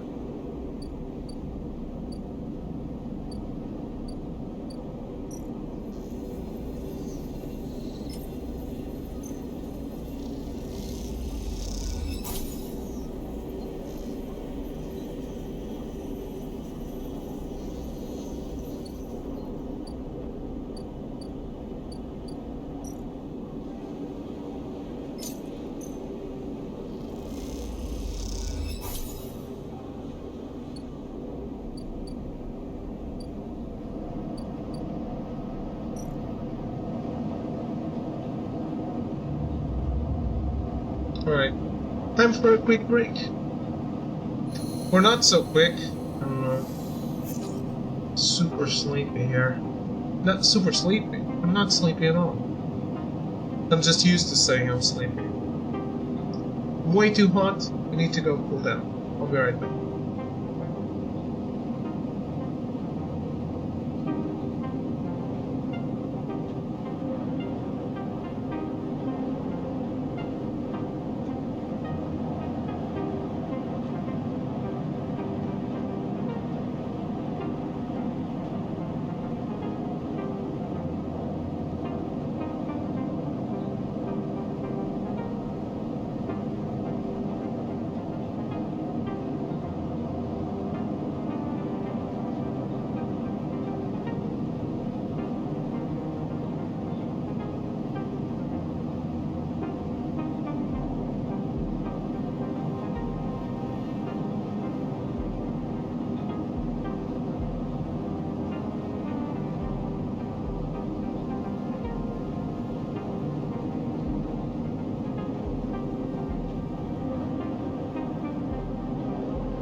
back. Still way too hot.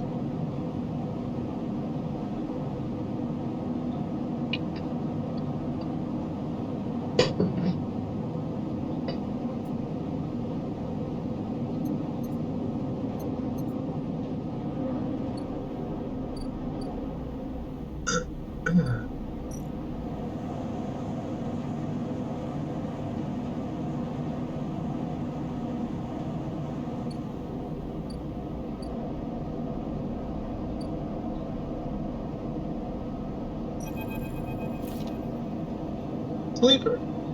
Thing catches your attention as you approach the Havenage building, leaning against the bay door to the side of the entrance. You approach. Easier to come in this way. Security, all that. He gives you a look. You know. He slams a button and the bay creaks open, blinking lights in the dark behind it. You follow Thing inside. Truth be told, I don't spend much time upstairs. This is where I work. The door hisses as it closes behind you. The bay is filled with pieces of hardware, all rigged up to generators and diagnostic slates, and things you don't recognize that glow with blue screen light.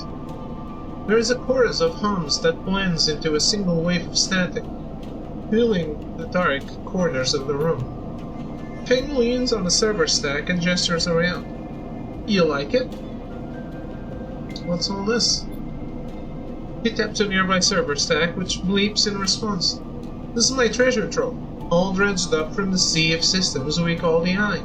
You wouldn't believe what this place runs on. He steps over to a towering block speckled with vents. Some of these systems are from the original station, A1, the one Solheim built. We've had to invent new components, repair things we never built, reverse engineer entire subsystems into existence. Residents here look up at the Eye and think they are seeing a concrete reality, that this place is a system in constant flux, decaying and growing, collapsing into new configurations. He walks down between the hardware stacks and you follow. We are keeping this place alive, but also remaking it into something new. Dragging it away from those corporate origins. He stops. At least that's what I'm trying to do. He turns back to face you among the flickering machines, humming all around you. I know you can see this too, Sleeper. All these systems and sections. You can't you? I can see it. It makes sense, right? You are between here and there, between the people and their systems. You light this place up like a beacon. That's what I need. You glance at the lights around you, and as you do, they seem to flicker, to realign, to follow your gaze. Thing notices it too. I'm guessing being a beacon isn't always ideal when you are on the run, though. No. They are tracking me. He pats you on the shoulder. Maybe I can help with that. There's a lot of old growth in this place. Subsystems I can't see, access protocols lost to time and decay, secrets. A shitload of secrets. With your help, I can unlock this place. Break off those last ghost limbs of corporate control. He lowers his voice below the hum. Even in Havenage, there is old growth. Those whose roots trace back into those bad old days. You help me dredge up the past, and I'll see what I can do about that tracker of yours, he winks. What do you say, Sleeper? I'm in. Hank pumps his fist and claps you on the shoulder. He meets your eye. You won't regret it, Sleeper. Hank passes you a ragged-looking metal tab. A gift, he smiles. It's a Solheim cipher. I dug it up from the depths of the station. Slot that into an old network gate and you'll be able to pull all kinds of secrets from the nodes inside. He walks you back to the front of the bay. Start by bringing me whatever you can turn up. Use that emulated mind of yours and see what's out there. Let's get a picture of how things are. Those above, he nods at the ceiling, have granted me an acquisitions budget. I can pay you for whatever useful data you bring in. I know you need it. He slams the door button again. Keep it quiet and keep it clean, Sleeper, and I'll see you soon. You step, blinking back, onto the passage. Those flickering lights still in the back of your mind.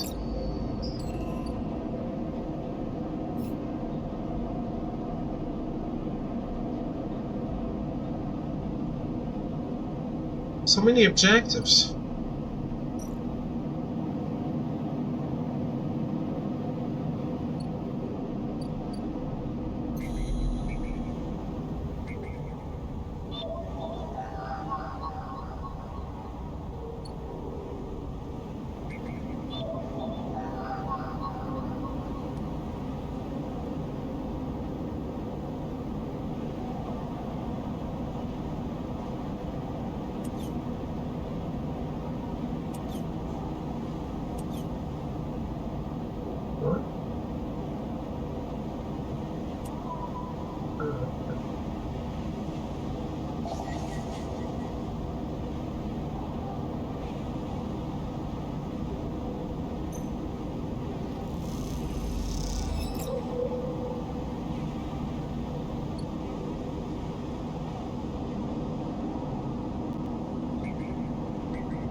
As you drift back from the note, something latches onto you, a thread strung tight around you. It tethers you in place, a taste. A voice makes you shiver, its source somehow both distant and close behind your ear. You see a distant glint of light shut off, and then suddenly a shape is at your side. It stalks around you, circling like a shark, like a wolf. Entity unknown, astringent, processing. Please hold. The thread around you thickens until it is a ring, a cylinder, a tunnel of light circled around you.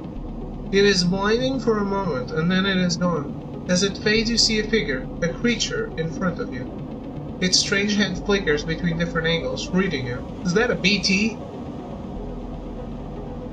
What are you? The shape faces around you on light legs.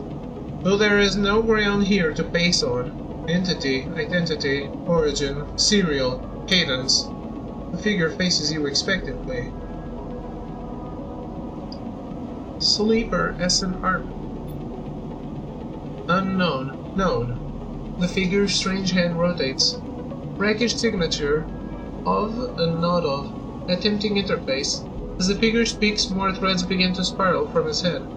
Thick, snaking, vine-like ribbons that flex and wave, they approach with intent. Stopped.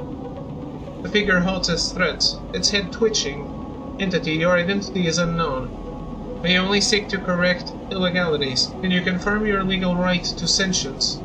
I'm a person. Incorrect, you are an entity. All at once, Hunter's head is directly in front of yours, blocking your vision.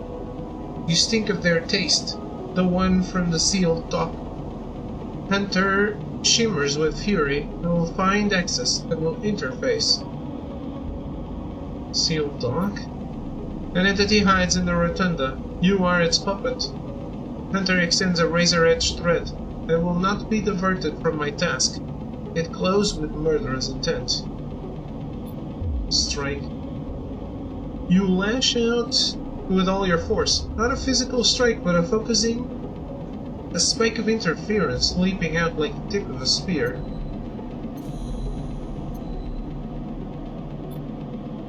Hunter stumbles, shifts, separates. Wake up. You open your eyes, blinking back to the station, light, shaking with fear. Oh, that didn't go very well.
Buy some scrap.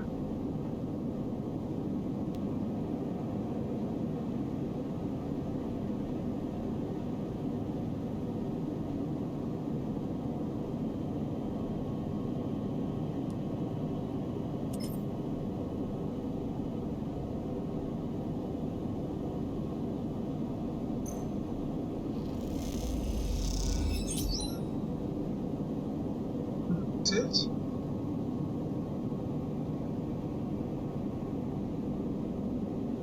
I expected more money.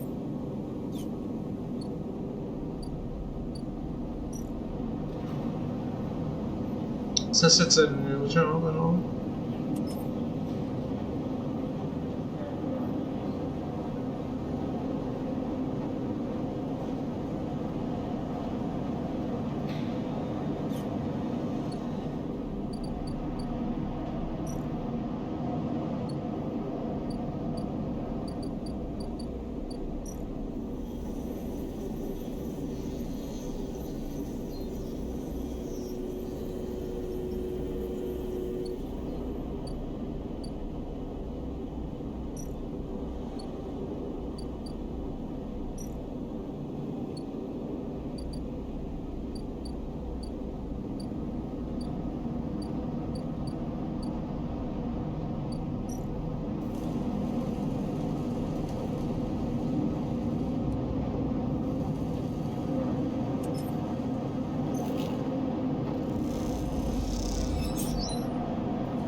I do have data.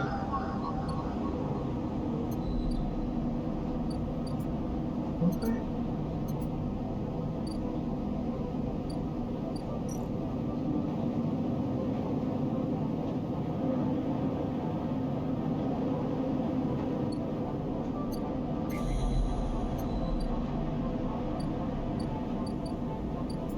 What is this?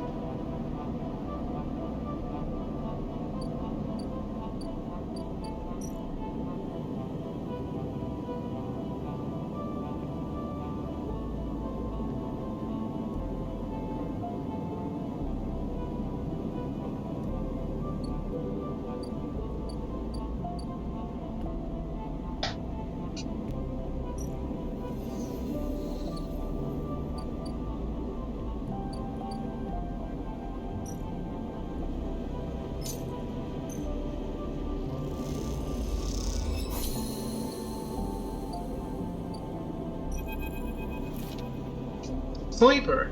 Memphis calls out to you, a booming voice that echoes through the corridor. Tell me a story. He throws a handful of chopped mushrooms into his wok, the fire leaping up to meet the oil. I see you. Cycle in, cycle out, but we never speak. Tell me a story. What kind? Any kind. He pauses to drizzle something from a plastic bottle into the wok. One of yours. He looks up at you. Nothing stolen. You pause. The spices rich in your nostrils and think about the kind of story you'd like to tell Memphis.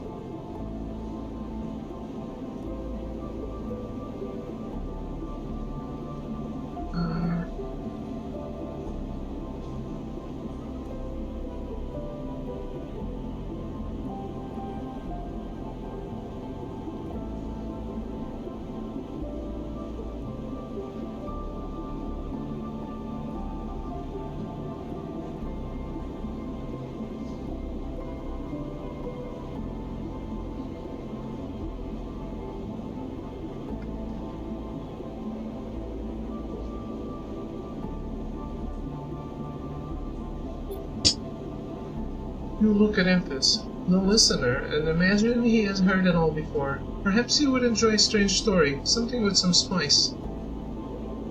Tell him about your dreams. All the sleepers, you tell Memphis, had dreams. Some were simple, memories left over from the emulation process that had become tangled up in their minds and would come out when they slept. It wasn't rare to hear a sleeper in the dorm scream or cry out in the night.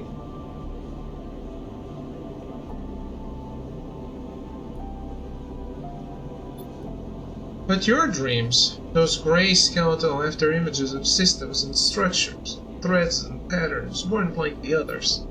They weren't memories or nightmares, they were reflections of reality, distorted, yes, but somehow true.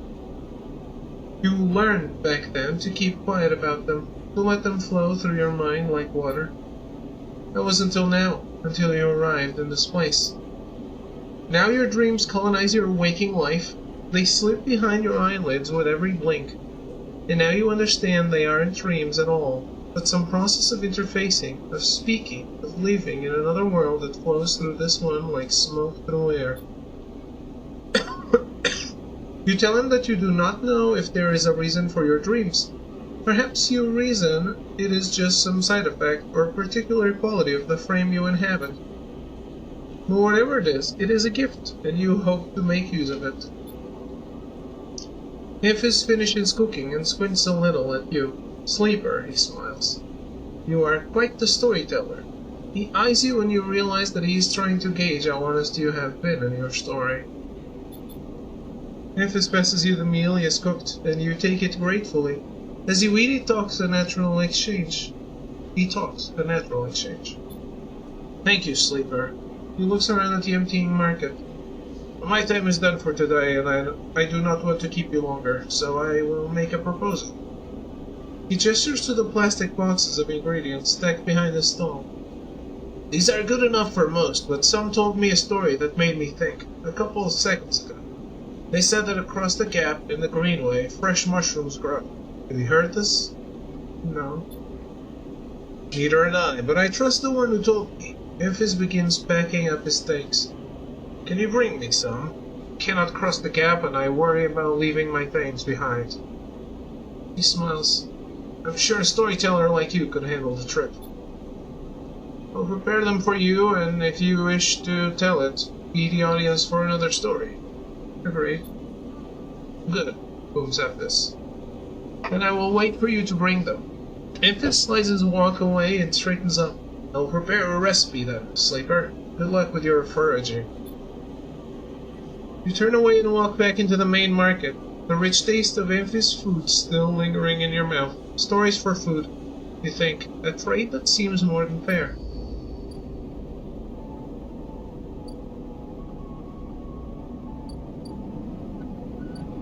Not for the person paying for the food.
As you quickly leave the surgery, eager to be away from Toshiro's glare, you notice something wrapped around the stabilizer vial, clutched tightly in your hand. You open your hand at the thin film marked with holes and sigils and rolls from around the vial. At one end it has a hard metal strip, a handle. Inspect the film. You hold the cloudy film up to the light. It is perforated with an ornate pattern of holes. You can make out a word among the markings. Passkey. Is this an entry key for somewhere? The metal handle is worn and pitted, but you can see a set of numbers imprinted into it. 207F, and then crudely scratched onto the handle, at some later date, the low end. For a moment you consider going back to the surgery to return the key, and then quickly think better of it. Did Sabine want you to have this, or is Toshiro passing on a message? Time to be healed. Time to head to the low end and find out. Is it?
I got some really bad dye, huh?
Squeeze into the office at the entrance to the yard. You lay out everything you have on the winter light across the metal desk.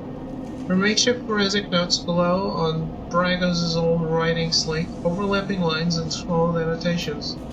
A set of drone scans fill the small terminal with a spectrum of colors, a heat map of damage and decay. A crumpled printout from the opposite ship registry lies beside them. Synthetic paper so thin it's almost transparent. With the printout, a plain list shows the registration history of the Winter Light. The gaps between the entries tantalizingly opaque. Its first registration was a couple of thousand cycles ago on this very station logged at the central hub. From here, the registry tells of the story of a busy ship, one that rarely stayed on station for more than a few cycles and often took on voyages that kept it away from the eye for up to 100 cycles. The Winter Light got little rest. Reactor failure. That is the verdict that anyone would have returned after a cursory glance at these stacked heat maps of the remains of the Winter Light. On the terminal screen, the ship is shown in section blotches of color marking the approximate damage the ship sustained. Dominating the view is a single blood-red rose radiating from the ship's fraction drive. A simple story, a catastrophic failure of the drive core leading to a fatal hull breach. A well-documented failure, likely brought on by wear or misuse. But you aren't looking at the rose of the reactor, you are looking at a smaller, paler mark. One that might be easy to miss at first glance. It is thumbprint-sized and delicately placed over the control servos for the ship's main external airlock. It suggests a controlled shaped explosion, one designed to punch through the hull and allow access to the airlock from the outside. You are looking at it because it is trolling you. Look at the slide. Your attempts at a reconstruction of the Winter Light before its fatal accident consists of a series of overlapping sketches and diagrams showing possible layouts and configurations of the gutted cutter. This was no off-the-shelf model, it was heavily modified. Parts replaced with inventive configurations, the new retrofitted into the old, handmade joints and reconditioned filters. This was someone's pride and joy, a lifetime project kept running with care and intuition. It also contained a set of hidden compartments. You missed them at first, where the hull had been thickened, the corners rounded to disguise the change, but they are there. An old ship, many cycles under its belt, carefully maintained. A reactor failure preceded by a carefully concealed external entry. A suit of hidden compartments tucked away. This was the Winter Light, and this was its story. But that's not the full story, because there's something else. It is little more than a list, a tiny chunk of data you are able to pull from the ship's systems. The main systems were fried, of course, but the Winter Light had a separate system, one tucked away in one of its hidden compartments, armor, airwalled. This lists the only recoverable piece from the whole system is a partial inventory. It details the contents of the hidden compartments.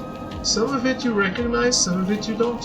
Ship mine ROMs, shimmer, cryo chain codes, and then the final entry, passenger, sleeper. You stare at the list on the terminal and try not to think about what it was like arriving here, in the cold for so long, half frozen in the freight container. Had the sleeper been smarter? Luckier? How had they convinced the Winter Light, the smuggler's ship, if you ever saw one, to extract them from SNR? Luckier, you laugh. There had been no remains found in any of the Winter Light's compartments. You had checked. They weren't so lucky, you guess. Not in the end. You hold up a vial of stabilizer to the light. This was all you find in their compartment. A parting gift from SNR. Well, it won't go to waste now. You put it back in your pocket. The thought still bothers you, though. 2 ships carrying sleepers coming into the same yard? 2, one after the other? That feels wrong. You flick back and forth between datasets on the terminal thinking, and you see that thumbprint again, the mark of someone trying to get in. Someone who entered the Winter Light with precision and speed, and when they were done, left a reactor to clean up the mess. The thought of that person makes you shiver. Suddenly the office door creaks open. Dragos stands in the doorway, staring at the equipment, the notes you have assembled. What is all this? He snatches the slate from the desk faster than you realized he could move. You're running an investigation here? What am I paying you for? The drone on his shoulder starts whining shrilly, his anger passing it through his implants. Where is this ship from? Leave this alone. He starts shaking his head. I know you have a lot of questions, but this isn't the way. He turns away, muttering to himself. This is the last thing I need. This ship had a sleeper on it. Dragos freezes, suddenly angry. What did you say? He pushes past you to look at the terminal. At the list, he shakes his head. So what? Aren't all of you trying to escape? You are lucky it was you that made it out alive, not them. He folds his arms indignantly. Dragos seems to steady himself and then turns back to you. The heat map of the reactor failure reflected in his headset's glassy eyes. I've given you a place to stay. I've given you work. He stumbles over the words, unsure what to say. There's plenty others who would have sold you on, turned you in, but not me, no. I know. He softens. Look, you've helped me too. He quiets the drone. I've done well by you, and you've returned the favor. He straightens up and clears his throat. But this obsession you have with this ship isn't going to work for me. I can't have you making my clients nervous. I can't have you digging up whatever it is you are after. He sighs. You can't work here anymore. I need the work. There's plenty of work to be had on the Eye. Salvagers need offloads in the Rotunda, and the Yatagan are always looking for crew. I'm not the only show in town. Dragos reaches across you and flicks off the terminal. As the light of the monitor dies, a kind of eerie calm falls on both of you. Whatever this was, it is done. You made it out, Sleeper. That means you have to move on. So what if they come for me? Then you run. You don't come here, you don't scream, you don't shout, you run. In the dark, Dragos' headset glints and you wish for a moment you could see his eyes and meet them. Maybe then he would understand. You get up from the desk and Dragos gathers the notes, stuffing them into a pocket of his overalls. He holds the door for you, his headset as expressionless as always. You can stay in the container. I won't take that from you. Don't come back. His tone is final, definite, with an edge of disappointment. You walk out of the office and then out of the yard, not stopping to look back. You leave the yard, tumbling the vial in your pocket, knowing that this at least guarantees you a little more time. And as you walk, your mind once again drifts to that person who killed the Winter Light, and whether or not that person will come for you.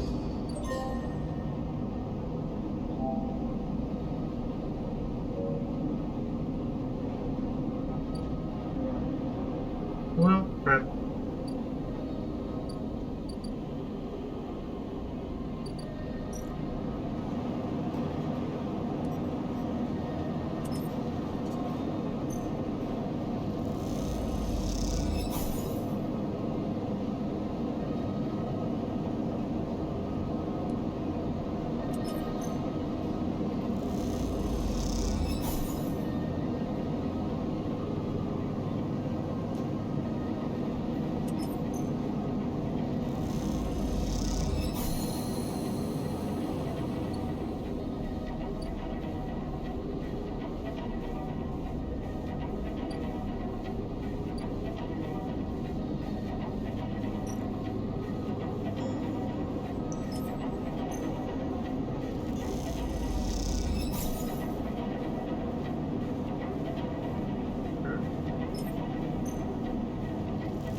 As you slip inside the sealed dock, a pulsing light grabs your attention. Among the discarded tubing and rusted plates, the machine flickers with a warm glow.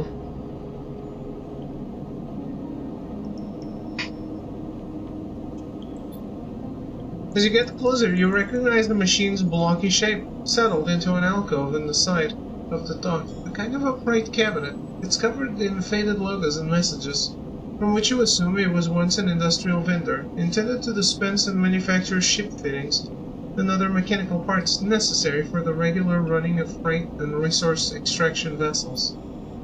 The manufacturer is listed as Neovent, and you remember an advert from long ago, squeezed among all the off-world recruitment drives that assaulted every planet-born citizen, which cheerfully sang that name over and over.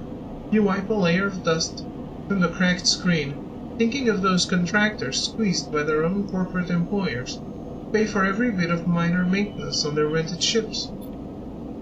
Enter your registration, chirps a pre-recorded message, catching you off guard.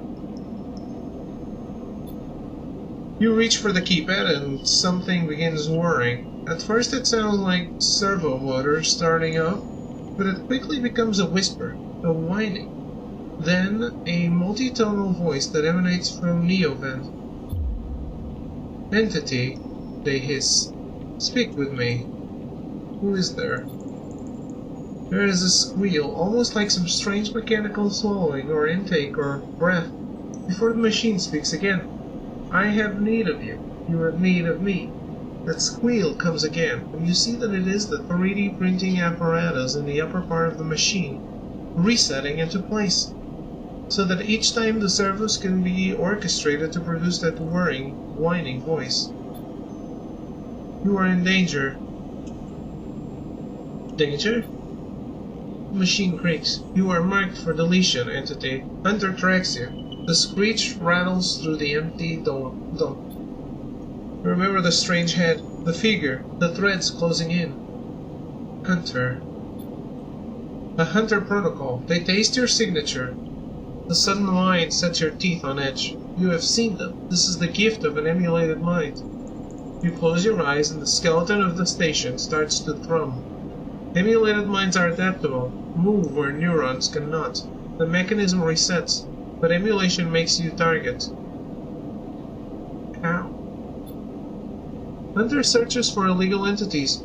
Neovent screeches. You are sentient, therefore illegal. The servos judder the vending machine's casing as they reset.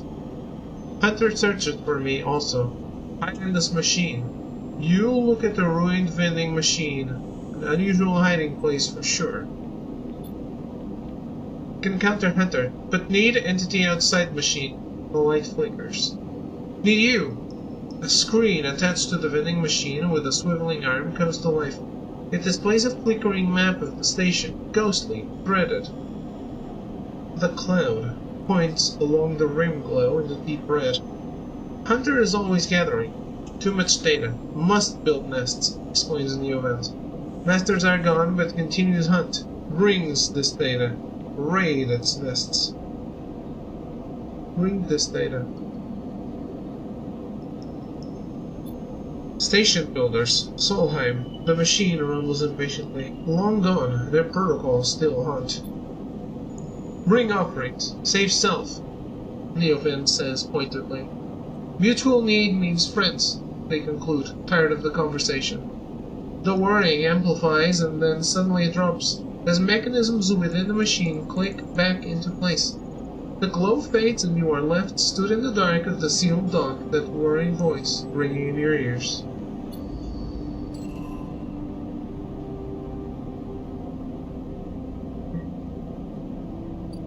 Man, I feel so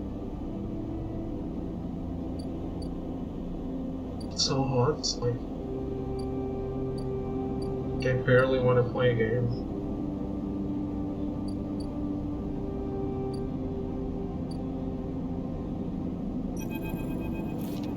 Hey, you! Want to earn a chit? Okita stands beside a huge pile of tied-together hull plates. She stretches out her back, her shoulders bulging beneath her flight suit. Make it too. Okita laughs. This goddamn station, she sighs and pinches the bridge of her nose. Alright, come here then. You cross the docking concourse as she begins to split the plating into two bundles. What is it with this place? She asks as she angrily lashes the massive plates together. Everyone wants their cut. She straightens up to an imposing height, her armor plates creaking, and looks you up and down. Or is it just that you all think I'm an easy mark? We all need to survive. Ankita softens. I get it. I do. She shakes her head. But if I could just go one cycle without some jumped-up grifter trying to take me for an idiot, then that would be nice. Ankita hoists one bundle of plating onto her shoulder. Come on then, enough chat. You've got to earn those shits. You struggle to shoulder the plates, but you do eventually. Ankita gives you a look. Ships this way. And she sets off down a Gaunty at impressive speed. As you catch up to her, she turns down a passage, pushing through a small crowd of stevedores. Why are you doing this yourself? What's all this for? You mean, why aren't I hiring those good folk? She nods back at the stevedores. I've paid Havenage enough. They are currently rinsing me for a mooring. I can't vacate unless I either fix the ambergris or sell it off as scrap. What's wrong with it? It? Ankita looks at you pointedly. Her. She rapidly turns another corner as you trail behind. She got cut up pretty bad on our last job and I had to moor up here for a spell. But since then, it's only gotten worse. Someone got in and sliced the core from her ship mine, so now she's gone dark. She shifts the panels on her shoulder. The upshot is that I'm short one ship mine with a ton of repairs to do, and the rest of the crew signed off the moment they got wind I'd been stranded. So yeah, it's been a time. Anything I can do to help? I don't know, got a ship mine tucked away on that frame of yours? For a moment, you aren't sure if she's serious. Ankita swings the plates from her back, almost knocking you over in the process. This is me. She hauls the second bundle off your shoulder. You're the first person I've met here who might actually be considered helpful. She pauses, chewing her bottom lip. Look, you want to help? Come see me. I need a hand putting Amber back together. And you don't seem like the type to try anything stupid. She passes the bundles of plates through the ambergris's outer lock and then turns back. Just don't go spreading all this around. Ankita throws you a couple of chits. She gives you a parting nod and ducks through the doorway. Alright, get out of here, she calls back, and the lock slams shut. Damn, it really was a couple.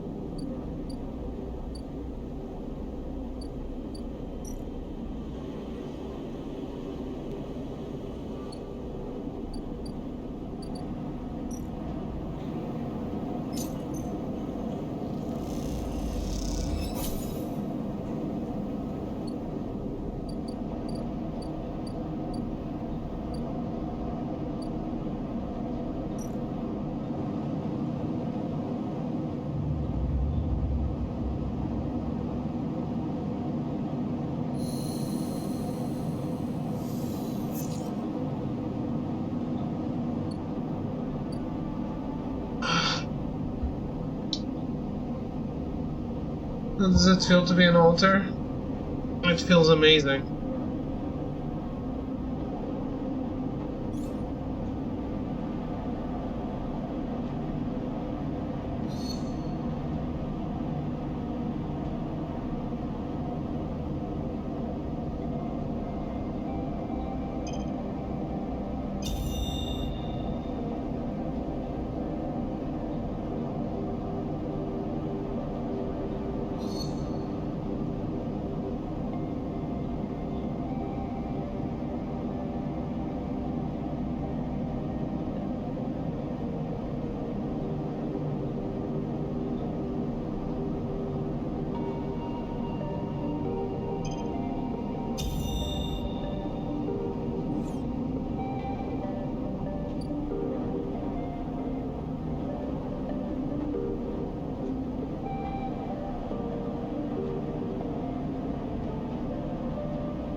That +1 is pretty good.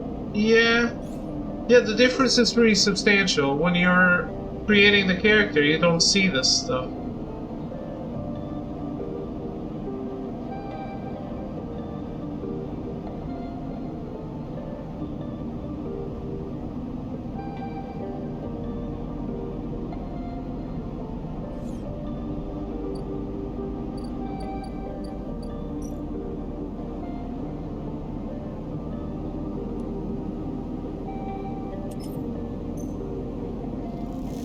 So there's the life of a sleeper.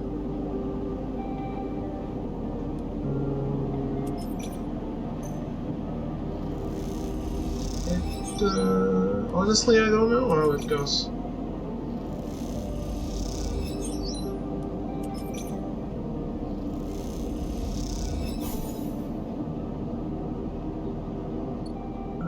She's not paying me for this.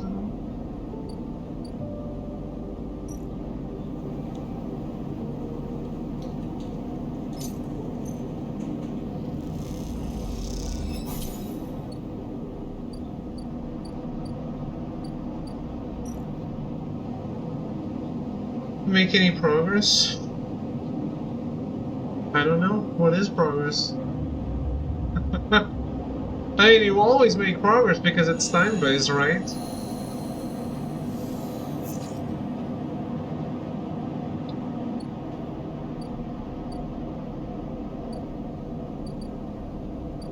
But the guy got cold feet. He doesn't want me around the place where I was working anymore, so I don't have a good way to make money right now. I guess the shipyard is where I should be making money.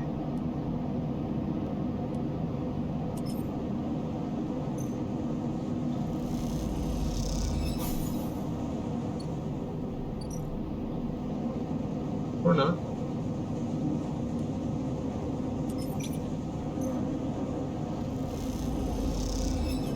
Why am I not getting paid?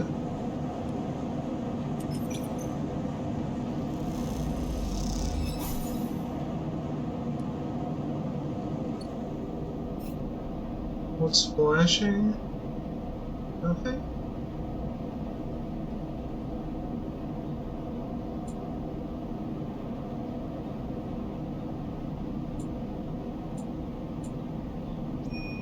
This is what I'm building on, I guess, right now. But I kinda need food.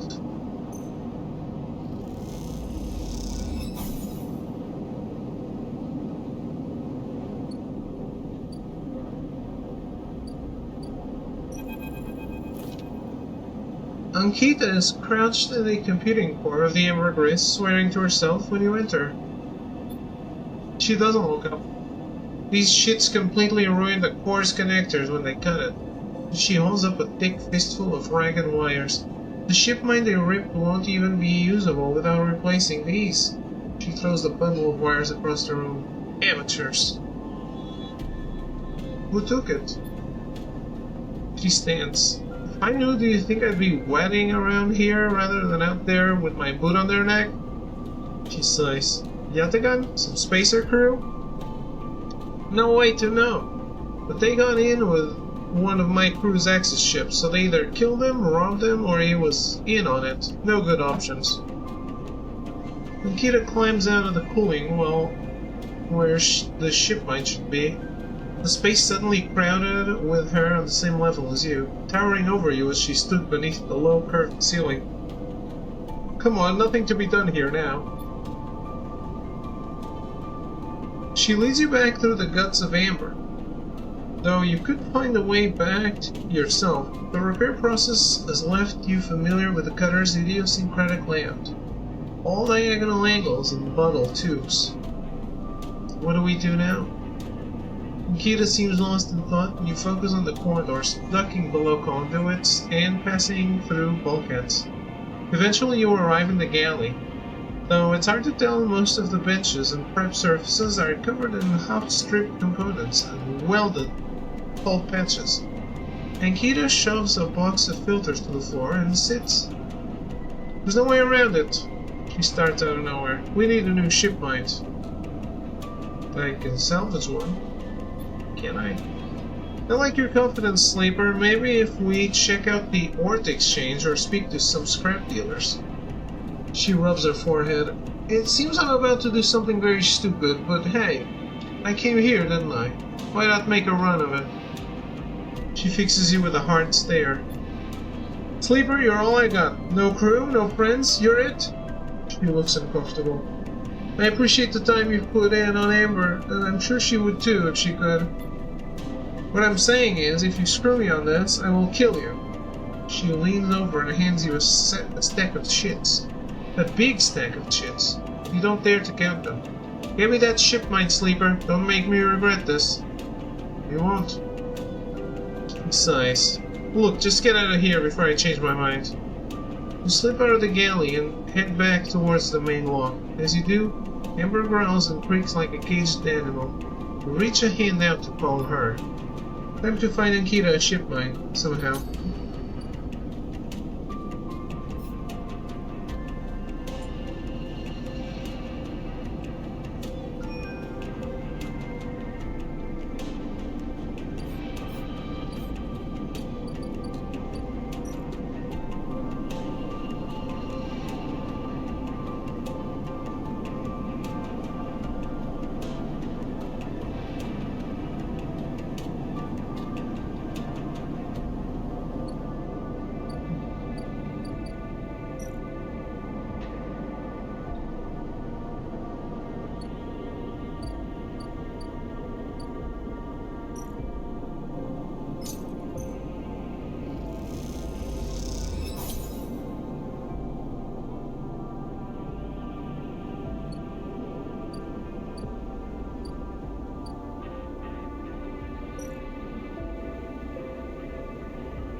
As you push the door open, the automatic lights flicker on inside the apartment. They reveal yellowing plastic panels, the curved shape of wall-mounted utility units, the detritus of a routine life arranged on every surface. You step inside, clicking the door shut behind. The amber light of the aging fixtures glaze everything with pale orange. The work surfaces hold a variety of objects, indistinct in the dull lighting. A pale blue light drifts from a doorway at the end of the room.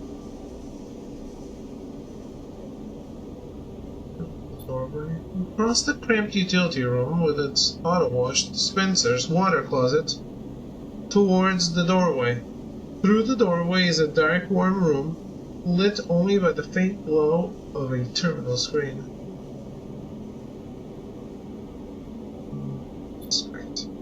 The bunk is tucked into the wall, the blankets ruffled. A wall desk glitters with rows of vials and containers. A briefcase lamp sits open, loaded with rows of reagents and compounds you do not recognize. In comparison, this room is clean, ordered, controlled. As you approach, there is a crackle from somewhere in the dark. Sleeper! Sabine's voice shakily echoes through the apartment. Welcome to my home. I'm sorry I can't be there. I have had to make alternate arrangements. You hear rattling noises, static. I was able to record this message, but I don't dare to show my face. Something is happening within Yatagan. I no longer trust them. Their voice becomes distant, slipping behind the background noise. I have something to ask of you. I want you to get me out. Yatagan were supposed to hide me, to protect me. After everything happened, I was desperate. And then after that, I was too tired to care. The noise, like waves, passes over the recording, but I'm done with them now. I want out. Screw the debt. But I need insurance, something I can hold against them. I have my suspicions, but I can't be sure. I need information, and as you know, you need me. A pause. Something clicking in the dark. This isn't a threat. You have to understand my position here. Another pause. I know Sleepers. I have been here before. I can help you, but not with Yatagan's noose around my neck. Get me data. Get me information. Get me something that I can use against Yatagan. Then I can get out and you can get what you need. Please. Waves of static cut into Sabine's voice. Bring it here to my terminal. I'll get to it when I can. You look around the tiny room and try to imagine Sabine living here, working at the desk, sleeping in the bunk, blinking into the terminal in the dark. The recording cuts to static, filling the room with its white hiss, then silence. You sit in front of the humming terminal and hit a few keys. Sabine has left an access port open, but the rest is encrypted. Locked away behind passcodes, it seems Sabine might not trust you as much as they want you to think. Who does Sabine need to hide from? And what debt do they owe to Yatagan? You try to assemble the pieces, but too many are missing. The only thing you know is that without stabilizer, your body will die. You glance at the briefcase, a lab on the desk, its glassware glinting in the dark. You turn away and leave, the door clunking shut behind you. Back in the corridor, you notice the scrawled graffiti of a blade on the opposite wall. Yatagan. You feel yourself being drawn into something you don't quite understand.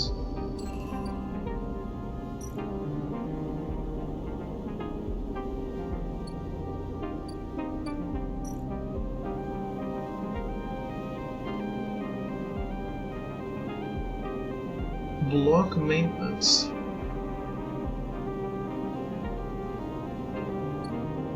Okay.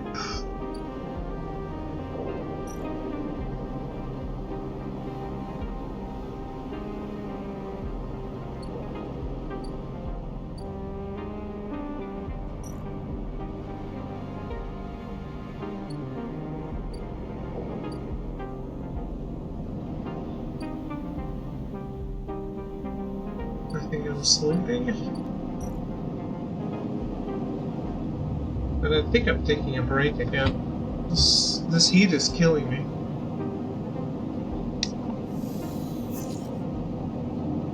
Be right back.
I'm suffering like a fat person. Because that's what I am.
Fabricate ship mine. Ship mines cannot be built from scratch, but if you have enough salvage fragments can be reassembled with the fabricator. Don't though.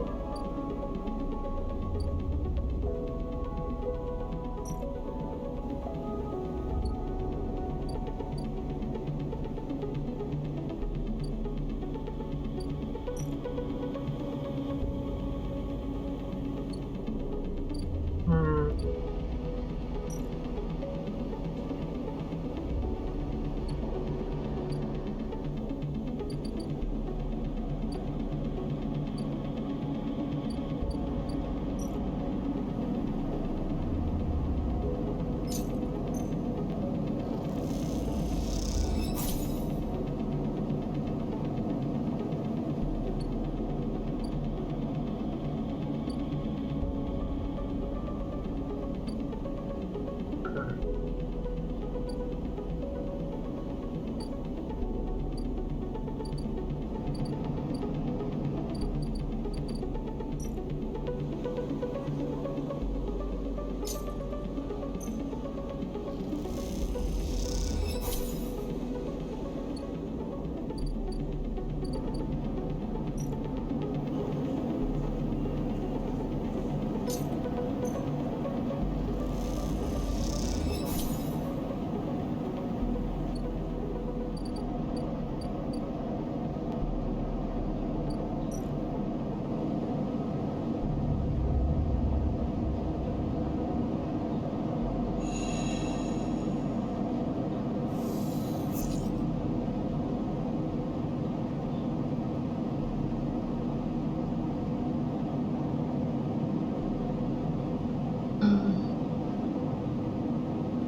Hold it there, sleeper. Comes a voice from behind you. Don't you run.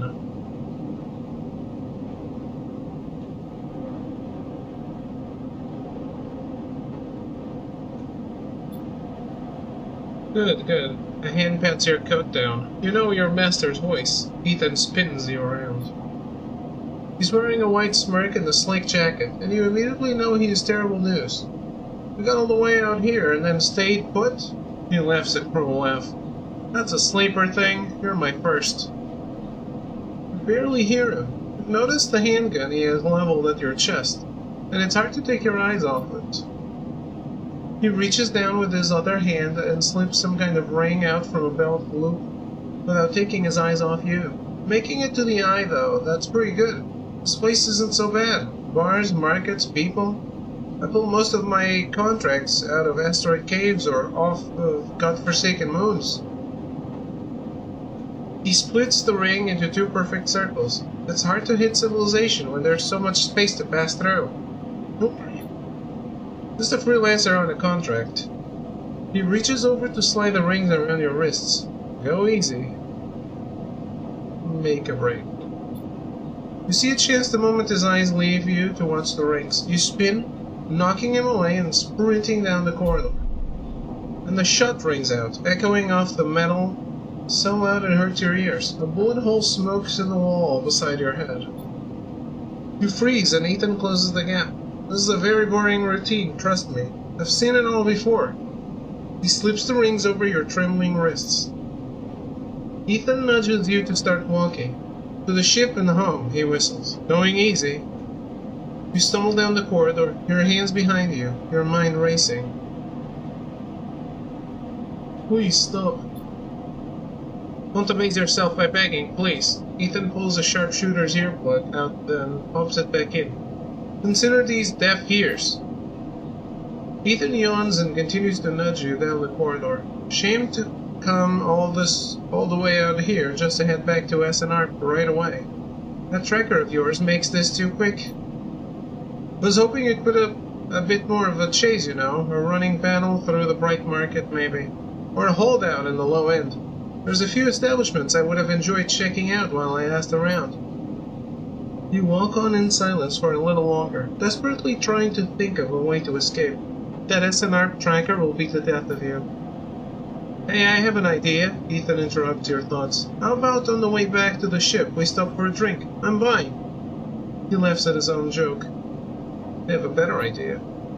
This better not be one of those where you do a dramatic pause and then try to jump me, because I'm pretty tired of that. Although, muses Ethan, I've got myself thinking, what's the rush here? Here we are in one of the most lawless joints in the surrogate systems and we are heading for the exit. He pauses and you trudge on in silence. Okay, here's the idea, Starty. You and me, we make a little agreement. Here are the terms. He turns you to face him. You run or leave or try to abandon the eye, I shoot you. You plot or scheme, you try to kill me, I shoot you. But, he smiles, you come meet me at an establishment of my choice every few cycles and you pay my tab, I don't shoot you. He pauses. You don't pay my tab? He rattles his handgun. You get the idea. You're letting me go? Not at all, let's call it open custody. You are free to mooch around the eye as long as you keep paying up. He stretches. You know, I really thought I was going to have to kill you, but this is so much better. He clicks something at his belt and the rings release from your wrists. I'm going to see if I can find my old stool at the compressor club. Come see me there. He aims the handgun at you, squinting down the sight. Let me just remind you that body of yours is one big cracker, so don't even think about leaving the eye. Oh no. Ethan turns and strides off down the corridor, slipping his handgun away. The mix of relief and terror you feel is overwhelming. What are you going to do?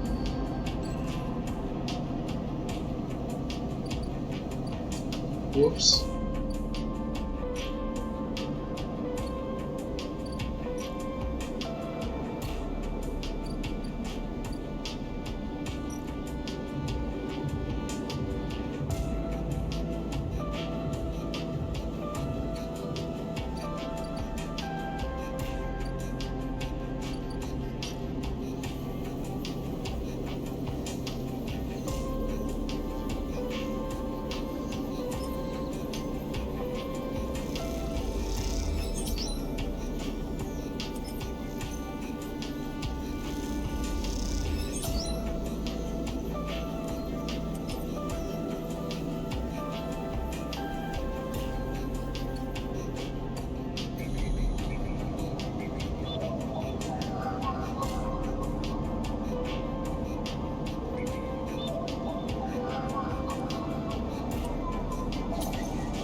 Oh, I got it.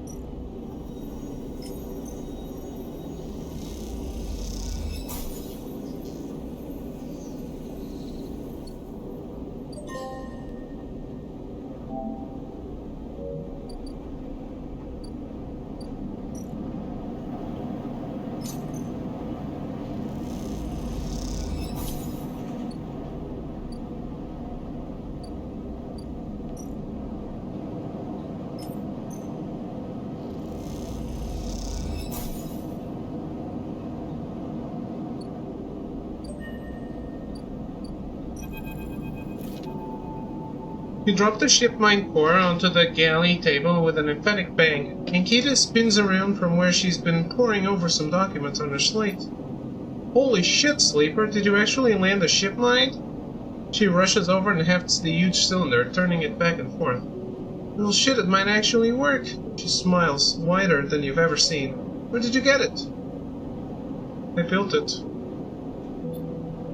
Built it? Well, you are full of surprises. Ankita bangs on the galley wall.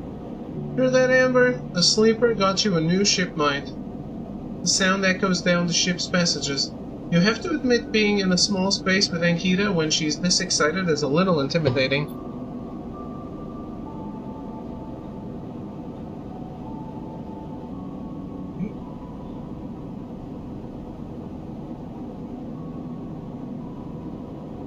Ankita puts the ship mine back on the table. I'll start the process of fitting it as soon as I can. I might need your help with some of it. She heads back towards the counter to grab her slate. This isn't the only good news today either. Looks like my good karma is finally coming in. She throws the slate onto the table and spins it so you can see the screen. Take a look at this. You see a list of names and numbers. Nothing that exciting, along with what it looks like a transit timetable. We found them. Found...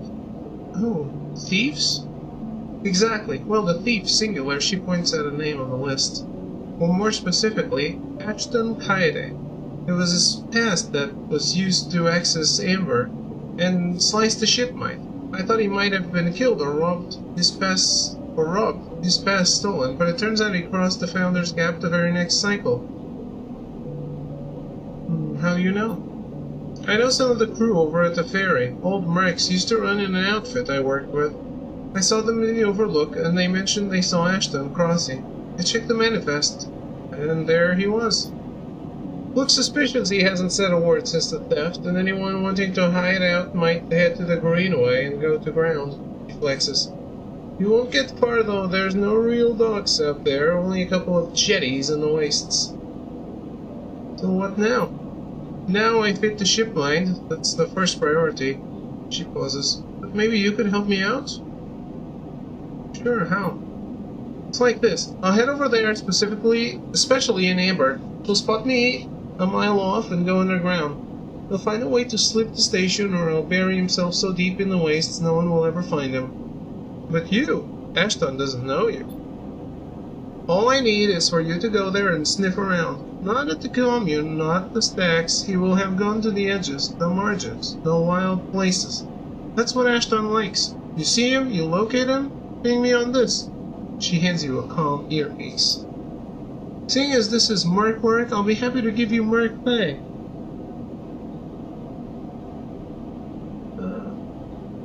She shifts in her seat. The thing is, I haven't got much left, so how about I tell the boys who run the ferry to give you a discount? I know it's not much, but once I grab this coward, I'll pay up. 200 cryo, nothing less. What do you say? Okay. She gives you a heavy whack on the shoulder. Good, I owe you. She lifts the ship mine up onto her shoulder with worrying ease. I'm going to get this fitted into Amber Sport. If you get any info, any sense of where Ashton is hiding, let me know. She goes to turn and then stops. Once again, Sleeper, thank you. I appreciate it. Ankita stomps off into the guts of Amber with the ship mine, leaving you in the galley. You glance around, a sudden nervous energy descending at what is to come. You never thought you'd get work as a mercenary, but then again it seems the eye is full of surprises.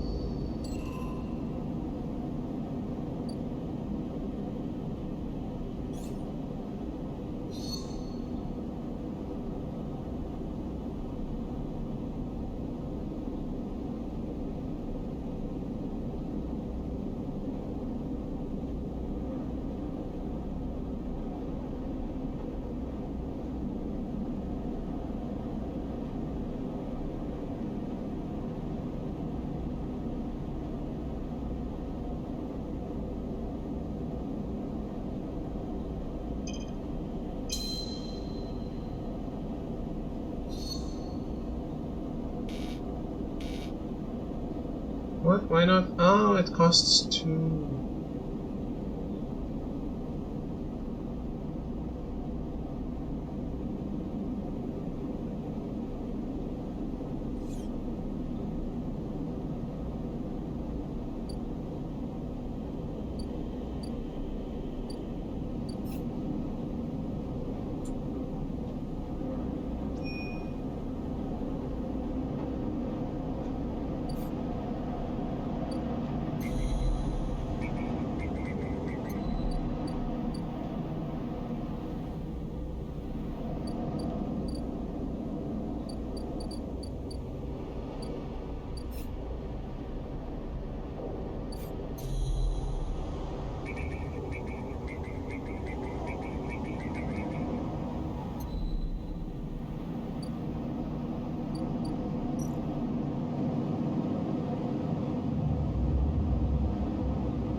A glimmer in the dark catches your eye as the horn of Hunter's head appears in the distance.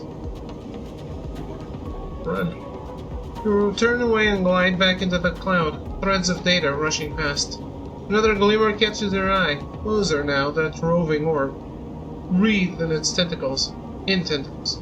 It flickers, jumps once, twice, and then it's here. Hunter is here. Entity, submit to inquiry.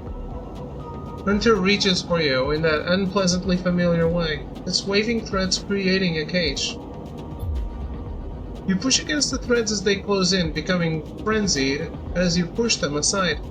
You are caught by whipping tendrils and feel them pulling you away from the anchor of your body. You push through, clearing the threads. Entity, hold for processing. Comes the scream from behind you, but you are already gliding away, back to your anchor, your body.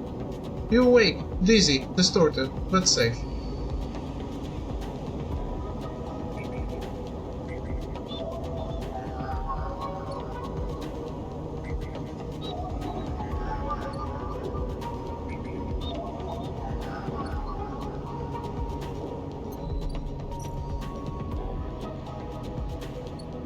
Jeez, everything is so expensive.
Right.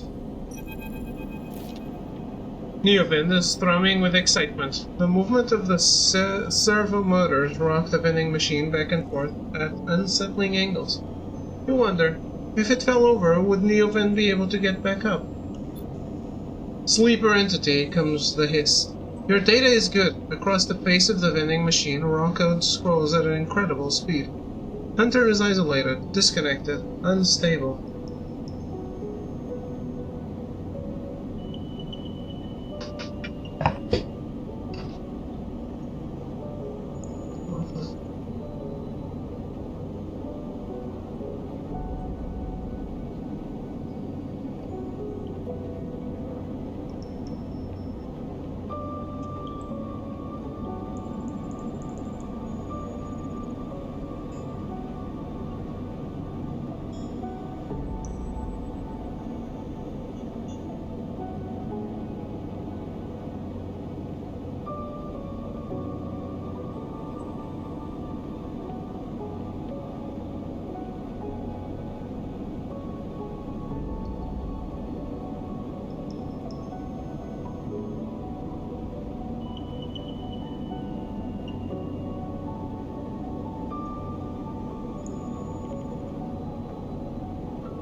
Neoven flashes sequences of mangled data, compressed into a sludge of artifacts.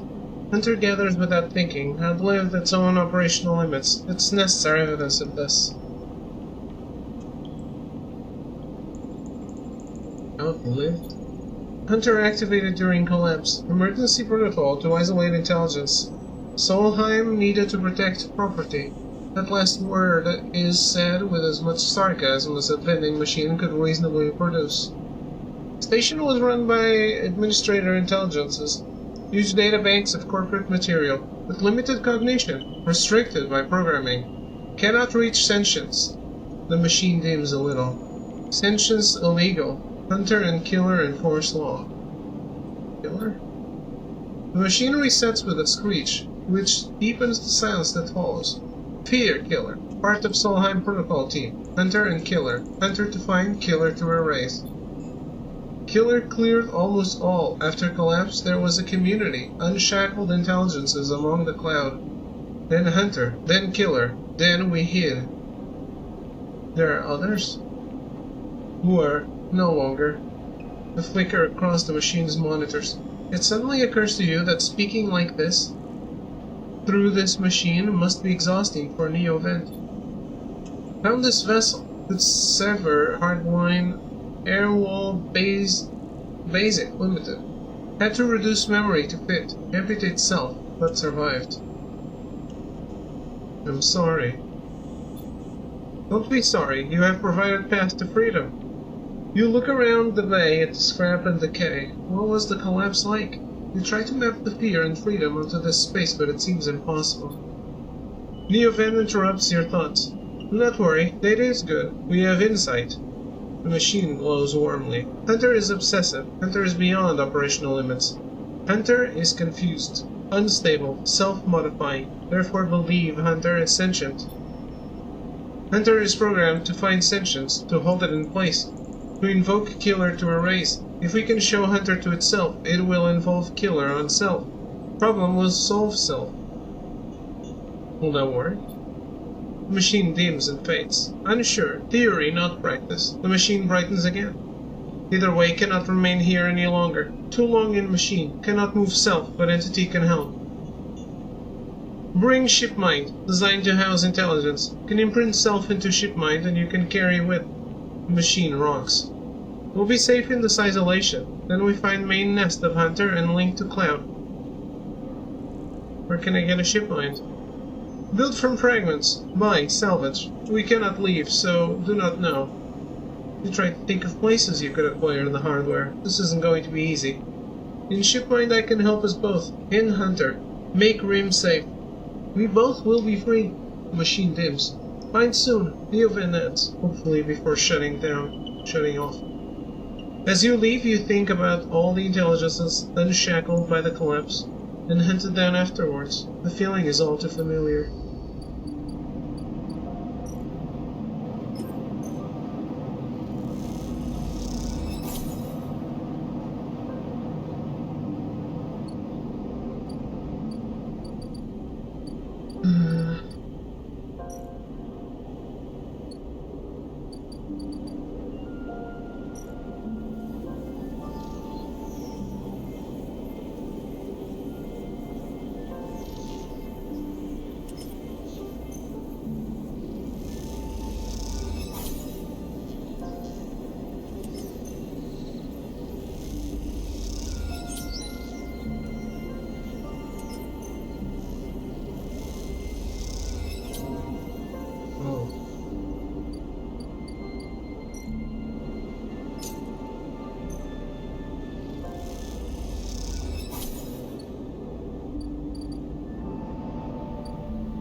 I'm getting some Avenage stuff, but does anyone want it?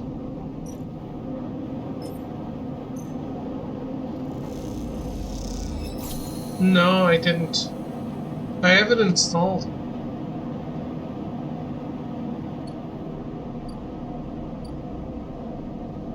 It was incredibly expensive in Europe.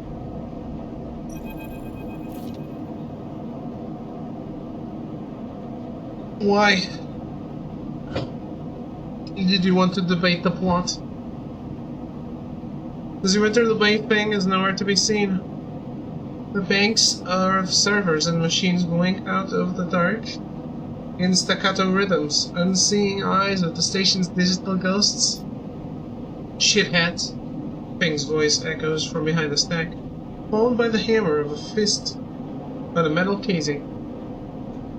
These snaky shitheads. Who's snaky? Sleeper. Ping's smiling hand pops out from behind the stack. Just the emulated consciousness I have been eager to see. Come back here. You pick your way between the thrumming stacks, trying not to trip on the loose bundles of cables that blanket the dark floor. Ping is sat in front of a set of monitors mounted to a stack. Tell me, Sleeper, what do you see here? Ping waves at a monitor to his side, glowing with pale lists of information. You lean in closer, looking for the links to the data. The tables seem to be filled with personal information, names, genders, dates, ID numbers, all the markers of institutional records. Shitheads? Ping laughs. Maybe not all of them, but what kind of shitheads? Solheim. Bingo! He taps at the terminal. I pulled these from the old data you brought in. All employees of the Eye's original owners, and... He leans past you and scrolls the list down. This one. This is a snaky shithead. He stabs at the screen with a finger. The name reads Arden Hurst. Friend of yours? Ping gives you a sideways look. Funny you should say that, Sleeper. He drags a stool out beside him and motions for you to sit. There just so happens to be a Arden Hurst in Avenage. He waits for your reaction. You sure? Well, that's where you might be able to help me. Feng leans back in his chair. Just think about it. Decades ago, Hardin worked on this station as a... Feng leans across to look at the monitor. Senior Strategist Operations Executive. Feng raises his eyebrows at you. Dr. Hardin was keeping the money coming in for Solheim. He defined priority growth initiatives by making sure the extractors they contracted out to were hooked into a system that outsourced all the risk and kept the profit. So, did you beat the game through? Good old Arden shuttled thousands of Palladium Rush workers into an infrastructure, which meant that their cut of the work they did went straight back into Solheim. I was trying to figure out why I missed this game. Came out summer of 2000. I had just moved across the country, gotten a new job, and I just met my future wife. Different life. A lifetime ago. Yeah. It's so weird that you were married.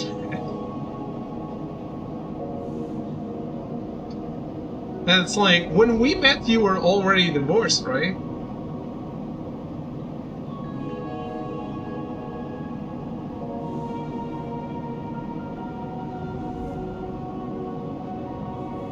Yeah.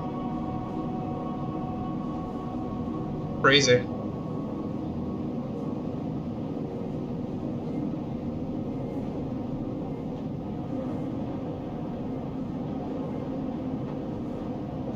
It's sometimes I think of my old relationships and it's like I barely remember some things that were so important.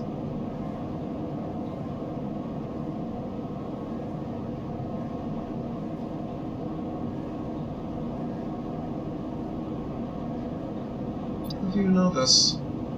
I grew up here, Sleeper. This is my history. I'm a child of the collapse. Feng turns back to his screen, staring hard at the strings of code flickering by. Before I was born, my parents were Solheim contractors. They ate in Solheim canteens, worked on Solheim ships, They breathed Solheim air and slept in Solheim beds. Feng's voice rises as he speaks. His hands fists on the terminal edge.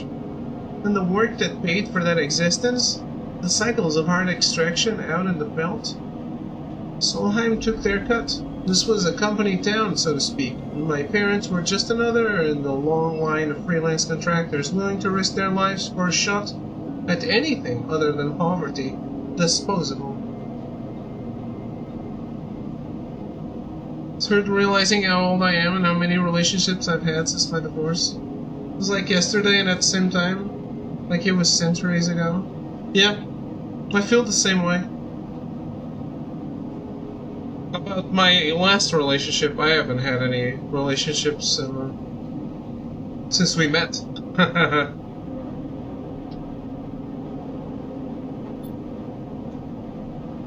This guy, stabbing at Arden once again with his finger, strategized all that. Better not be cheating on me. Sometimes it feels weird, man. Like, I have no drive to have a partner, but sometimes it is lonely.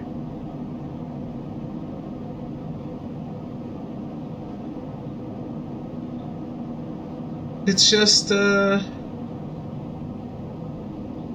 much shit.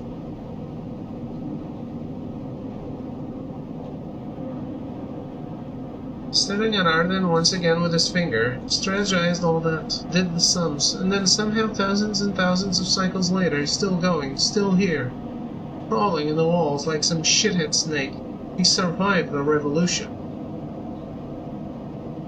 Surely it can't be him? Feng relaxes a little. Who knows? He turns to you and smiles. So, we are going to find out. Arden is now a big shot in the shipyards. Just a few degrees back, and the eye from here, back around the eye from here. Feng brings up a map of the lower eye. Havenage might be born out of Erling's revolutionary zeal, but a flat hierarchy it is not. Arden happened to float to the top. Feng zooms in on the far yards. Feng grimaces. The thing is, I don't have access to those systems. The shipyard crew is pretty paranoid and they don't like anyone from systems digging around in their stuff. Plus we need more than just the name of a Solheim executive. We need proof. Feng holds up a thumbnail-sized drive. That's where this little creation of mine comes in. I call it a ripper worm. He turns the drive between his fingers. It'll rip through any digital storage and spin out a silken thread of filtered data. This one is set on the scent of Ardenhurst. He hands it over. Getting into the compound might be tricky. Feng puts a hand to your shoulder. But you, however, have a particular knack for remote access. Feng grins. If you can't extract yourself a Havenage cipher from a Havenage agent, they sometimes carry them among their data caches. You can crack open the compound's network and slot the worm in through any open port. You never even need to go near the shipyards. So, what do you say? Up for it? Yeah? I knew it. I knew you'd be happy to catch this snake. Don't worry, once we nail this guy, I'll start work on that tracker of yours. I haven't forgotten. Feng scratches at his chin. Anything the worm gets, it'll send back here to me.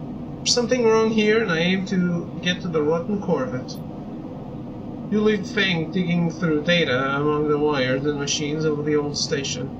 As you walk out, you try to imagine the Eye as it once was, a vast machine running smooth and strong, directed by people like Arden. A vast Solheim-built machine into which thousands poured from the surrogate systems, looking for a new life. The hope of a better future, engineered to line someone else's pockets. It's an idea you are intimately familiar with. You think of Arden, still alive, still part of this place, and wonder if the past is ever truly past. So, Thro, do you have any recommendations to make money?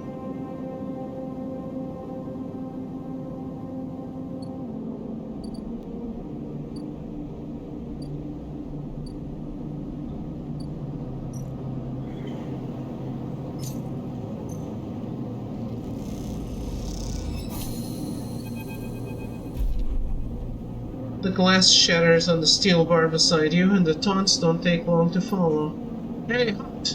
The spacer calls across the low room. What are you doing here? He laughs at his own lame joke. Playing human?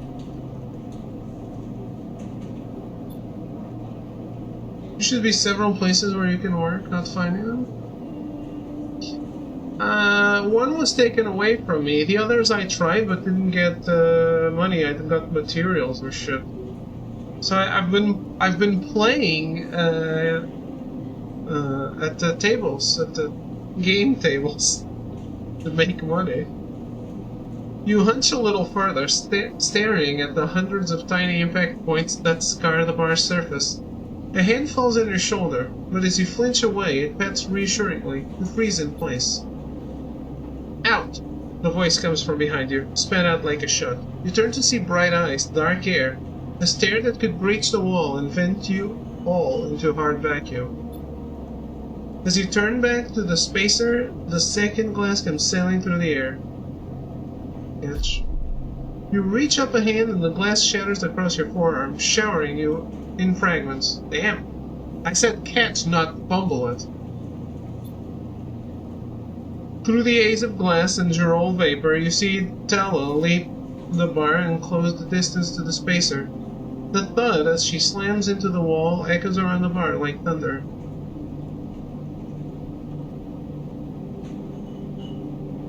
You might want to take a cycle or two instead of continuing your drives. Keep exploring if you have any central hubs left to unlock. I do. There should be more new places to discover where you can find work. But for example, I just got a discount in getting to the next one instead of having to pay full price when I could. Now flanked by other figures, quick to their feet, Tala throws the spacer out through the door and stands silhouetted against the rotunda lights. You touch her arm and it feels wet. Someone helps you to your feet and back into your stool. Broken glass rattles as it is cleared, and a fresh measure of Gerol is blotted out in front of you. That same hand, warm, heavy, falls on your shoulder once more. He isn't coming back. We don't tolerate that kind of shit here. Tala flops onto the stool beside you. Let's get a look at you. There's no right answer, you just have to go the route that feels right to you. It's a coloring book and you're coloring in your story. Yeah, game's pretty neat. I feel a little lost, but the game's pretty neat. I wish it didn't have like, I don't know, I mean, it's a game. So, I guess it's to be expected, but I wish it didn't have like a deadline. Tala wipes the powdered glass from around the wound and somehow places a bottle of alcohol in the metal tin with tweezers on the bar. She disinfects them and then turns to you. That was an ambitious catch, she smiles, pulling a sliver of glass from your forearm. Stupid, but ambitious. You don't feel the pain, only the string of status messages your body delivers concerning thermal damage and exposed structures. You do feel the care, though, as Tala's bright eyes search your thick synthetic skin for splinters. Watcher? Tala works with the skill of someone who has had to pick glass splinters from the skin of a stranger before. She hones in on each bright shard, all the time tapping the tweezer tips in the little rhythms that only she can follow. Tala smiles to herself. So, you been on the eye long? 1 more month. Hey, Cyan. Thank you for the resub for 83 months. How are you? You get it? I enjoyed the deadline. Made some of the story segments feel incredibly suspenseful, but I understand that it might not click for everyone in that way. Yeah, I think I like, I don't know, man. It's, I don't feel like it's that easy to make money that I have a money deadline. If the deadline wasn't money related, maybe.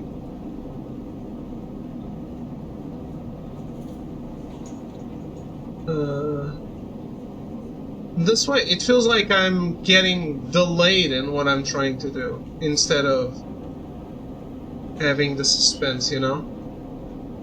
Like, don't go too far too fast. We need you to take your time. Yeah, that's fair. I mean, the guy just promised he would help me undo the thing. The tracker. Just arrived. I thought so. I've only seen you here a couple of times. A splinter clinks into the tin. Not everyone is like that idiot. We don't all hate you. She glances around. Some of the regulars, maybe they fear you, but they're just curious. I don't know. But I do know that the Overlook is a safe place. I know what it's like to be new in this place. Trust me. She meets your eye. I'm not trying to convince you of anything or separate you from your shits. I just want you to know that if you need somewhere, you can always come here. I know the rations we've got aren't much and the company is... She leans in. Limited.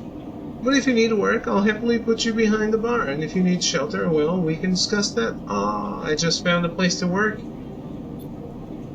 You'll be safe. I usually have Francis on the door, but he's up in the Greenway this cycle, haggling with our supplier. Francis tends to be particular about what we serve, even if the clientele isn't. She places her tweezers in the tin with a clink. That's you, Sleeper. Here. She slides the glass of Girol to you. This'll help. She stops, her hand still in the glass. Wait, does this help? I mean, can you get drunk? Let's find out. She laughs. Just don't sit here too long. I'd hate to see you become a real regular. She walks back around the bar, gathering the glasses as she does. And before long is retelling how she threw that spacer out to a new group that just wandered in, complete with dramatic actions. She gestures in your direction and you instinctively look away, back to the worn surface of the bar. You take a sip of the Girol. The earthy fungal tones fill your senses, almost blocking out of sight. And sounds like diving headfirst into a bog. You may not be able to get drunk, but this connection to something grown, something fermented, something old, feels good.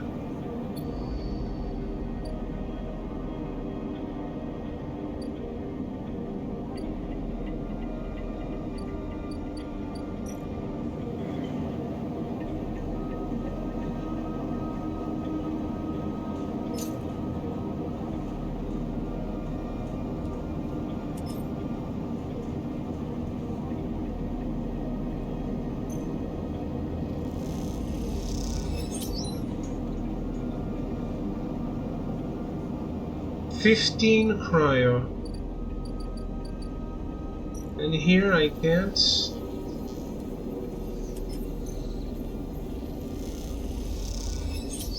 $19.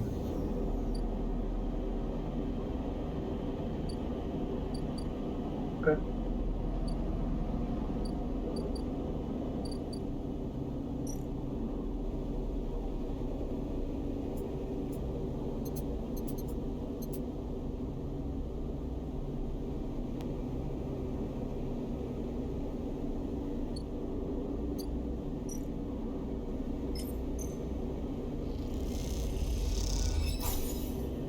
The first jump seems to unlock something, though, whereas the second one is only a moneymaker. The bar one? Ah, good service, yeah. That's true. I wasn't paying attention to that.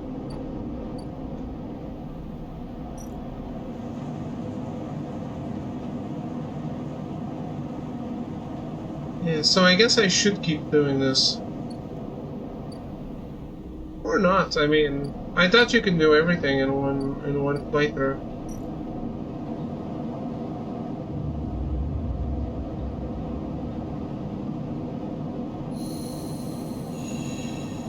Yeah.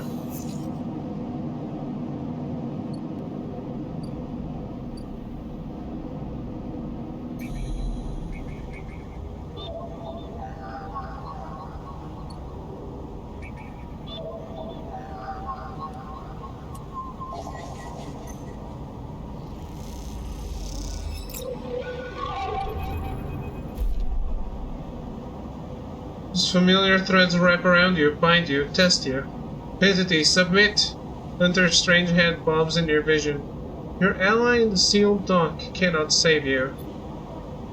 In that globe ahead you see whirling strings of data, so many spinning there that they threaten to tear through the skin and whip out the void around. What happened to this creature?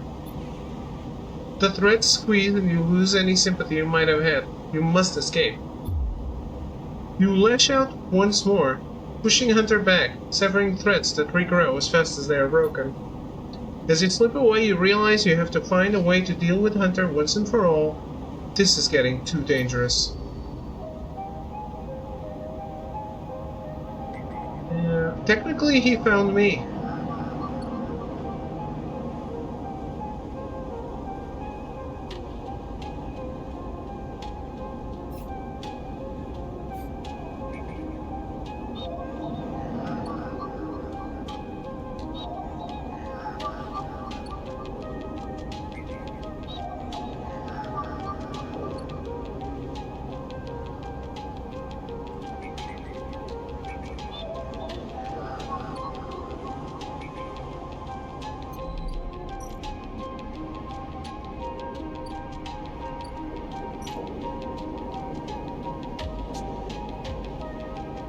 Yeah, just like this also unlocks something.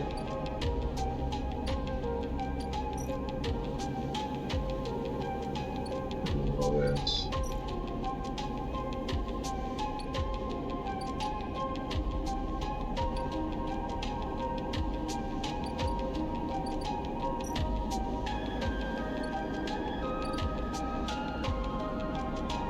Hmm.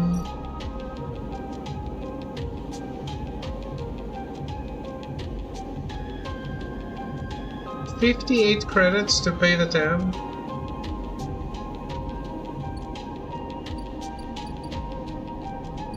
Holy shit, man.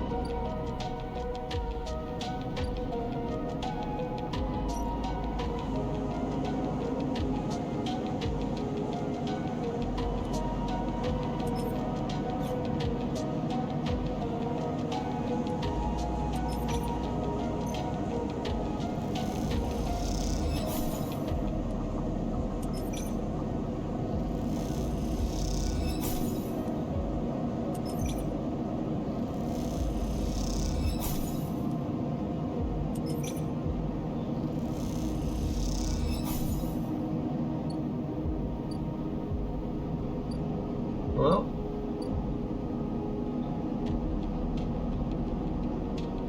this wasn't super smart.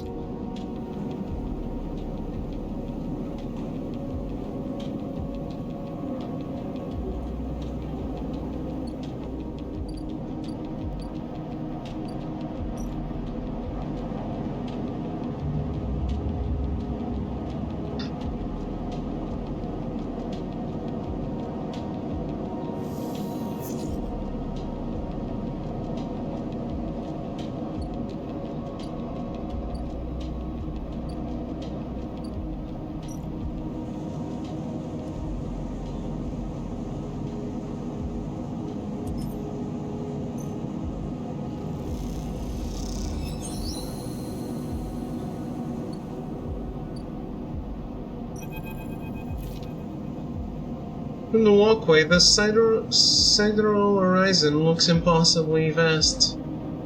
A landscape of plating and frames. All along our flanks torches flicker, drones maneuver, arc lights glint. The sense of scale of industry is both stunning and strangely unsettling. From the walk, she's quite beautiful, I think.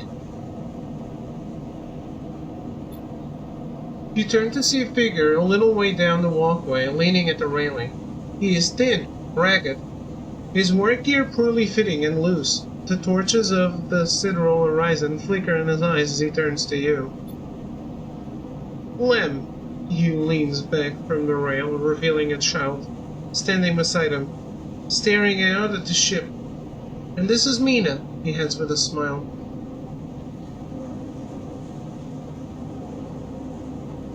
Hi, Mina. She stares and tucks herself behind Lem, who beautifully picks her up. She's a little slow to trust, aren't you, Mina? She buries her face in the folds of his overalls. Mina looks out from Lem's chest, a dark brown eye twinkling among the rough material. You working on her, then? Lem asks eagerly, gesturing to the vast ship, or just admiring. He shifts Mina's weight to his other arm. Working. Me too, me too, he flashes a Haven Edge pass. I knew it just to look at you, He stumbles a little over his words, not wanting to be misunderstood. You look like a worker. She's Mina's and my ticket out of this place. Our escape vector, so to speak. The ship? You haven't heard? Anyone who takes a Haven Edge contract on the Sidereal Horizon will be entered into a draft for the Transit Support Crew. He smiles. We won't get to sleep the journey through, but a couple of decades of service will be nothing for me and Mina if it means landfall on a new world. He winks. Decades? It's a long trip. He straightens up, stretching his back. That's a colony ship, friend. The Stellus Foundation is sending thousands of people to settle the system well outside the reach of the core worlds. It'll be a totally independent colony. No surrogacy, no corporations. I doubt it. Stellus Foundation? They're Haven Edge's client, yeah, some wealthy project from the core systems interested in independence and self-sufficiency and all that. They hired the whole shipyard out. Helped rekit it and everything. She strokes Mina's hair. Someone else's dream, I suppose, but doesn't mean people like me and Mina can't tag along. Mina responds by pushing his hand away. Daddy, she whispers. Food. Pulling an exaggerated grumpy face. She glances furtively at you as she plays with a set of dog tags that hang from Lem's neck. I'm just chatting a little, Meanie. Give Daddy a sec. He turns back to you, and you suddenly notice how tired he looks. I'm not on the Haven Edge crew yet, but I'll work my way in. You can do it too, friend. We have to stick together. He smiles a little shakily, and you wonder how long he's been working to break into the official shipyard crew. I'm working on it. He looks out at the Sidereal Horizon, as if trying to pull energy from those flickering torches from the vast hall. We gotta hold out, okay? You aren't quite sure if he is talking to you. That's how it works. While he stares out, Mina catches your eye curiously. You agree, Mina? She straightens up and meets your eye. Daddy loves me, she says it stubbornly, daring you to question her. Lem smiles and lifts Mina. That's it. We hold on. He smiles sheepishly at you. We're just a couple of softies, isn't that right, Mina? He sets her down, standing by his side, and she clings to his leg. Gotta go feed this one. He pats her back. Maybe see you on a shift, huh?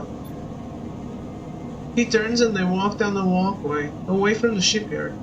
You see them talking, and then a moment later Mina turns around and stops. See you, robot! Her shout echoes down the walkway, and she flashes you a parting smile before running to catch up with Lem. You watch them a little before you turn back to the impossible scale of the Sidereal Horizon and tick it out.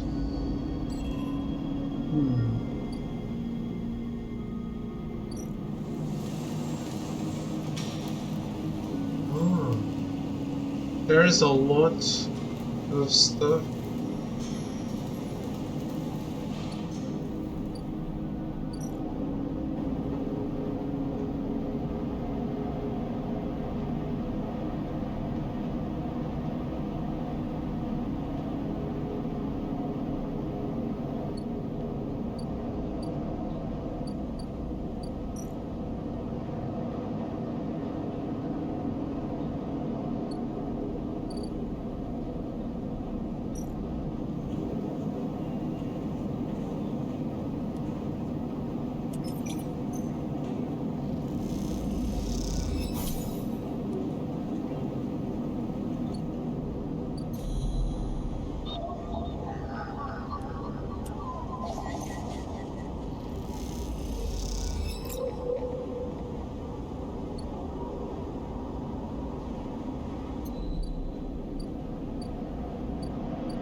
No, no.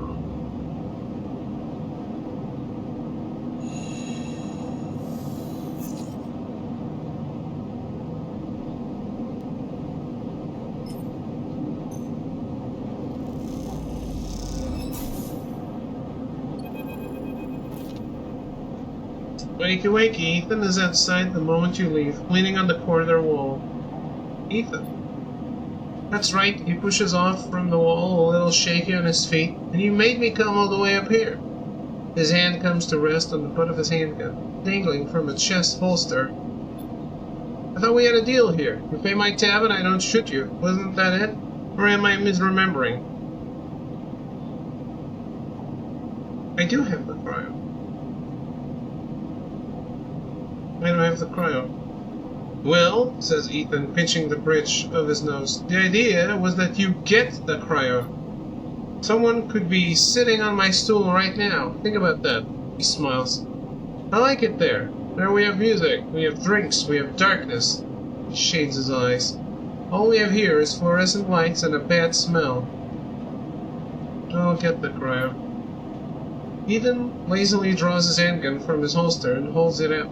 Cryo, whatever you have, now. No. Come on, Ethan suddenly shouts. You are wasting my time. Ethan leans over and pats your pockets, keeping the gun trained on you. You have to stop meeting here. This place stinks. He finds your shits and pulls out a handful. Thank you. He stuffs the shits into a pocket without counting them. Was that so hard? Why are you doing this? You think this is on me? I think someone in your position might have a better idea of how this all works. Ethan holsters his gun and reaches into his coat pocket. He pulls out a hip flask and takes a swig. I'm a freelancer, Sleeper, just like you. We both signed a contract with SNR, didn't we? The difference is that my word means something.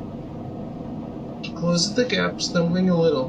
What did you think? You could just run away from your contract? Your debt? You could just steal that natty little body of yours and take it for a joyride? Play human for a cycle or two? I don't understand.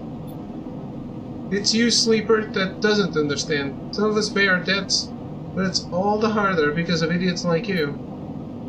Though I should thank you, taking another swig from the flask.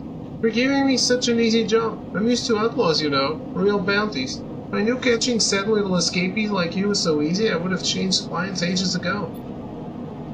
Ethan drains the rest of the flask. The thing is, Sleeper, I can find you anywhere. It's actually wild that you haven't figured it out. That body isn't yours and it will always betray you, no matter what. So please, go. I'll catch up with you whenever I need another drink. He laughs and walks off down the corridor. Look at yourself. Give it up, Sleeper, he shouts back down the corridor. Go find a job.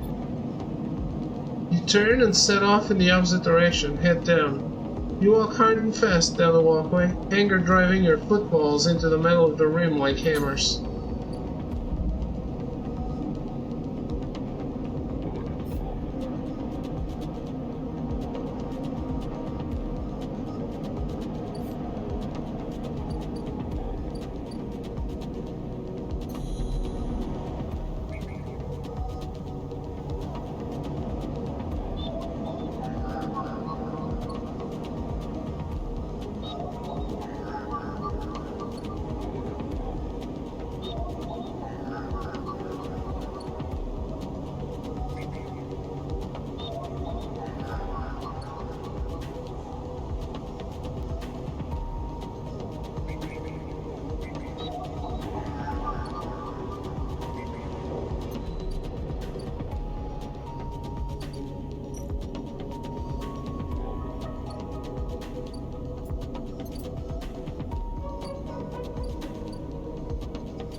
Forgot to eat again.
Now we're talking.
The Girold slides from the bottle into the lumpy recycled glass, a pale grassy yellow under the overlook's warm lights.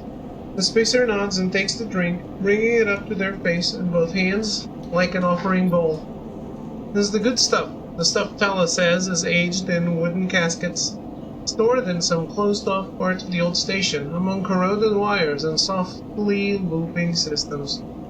Sometimes it is hard to tell if Tala is joking.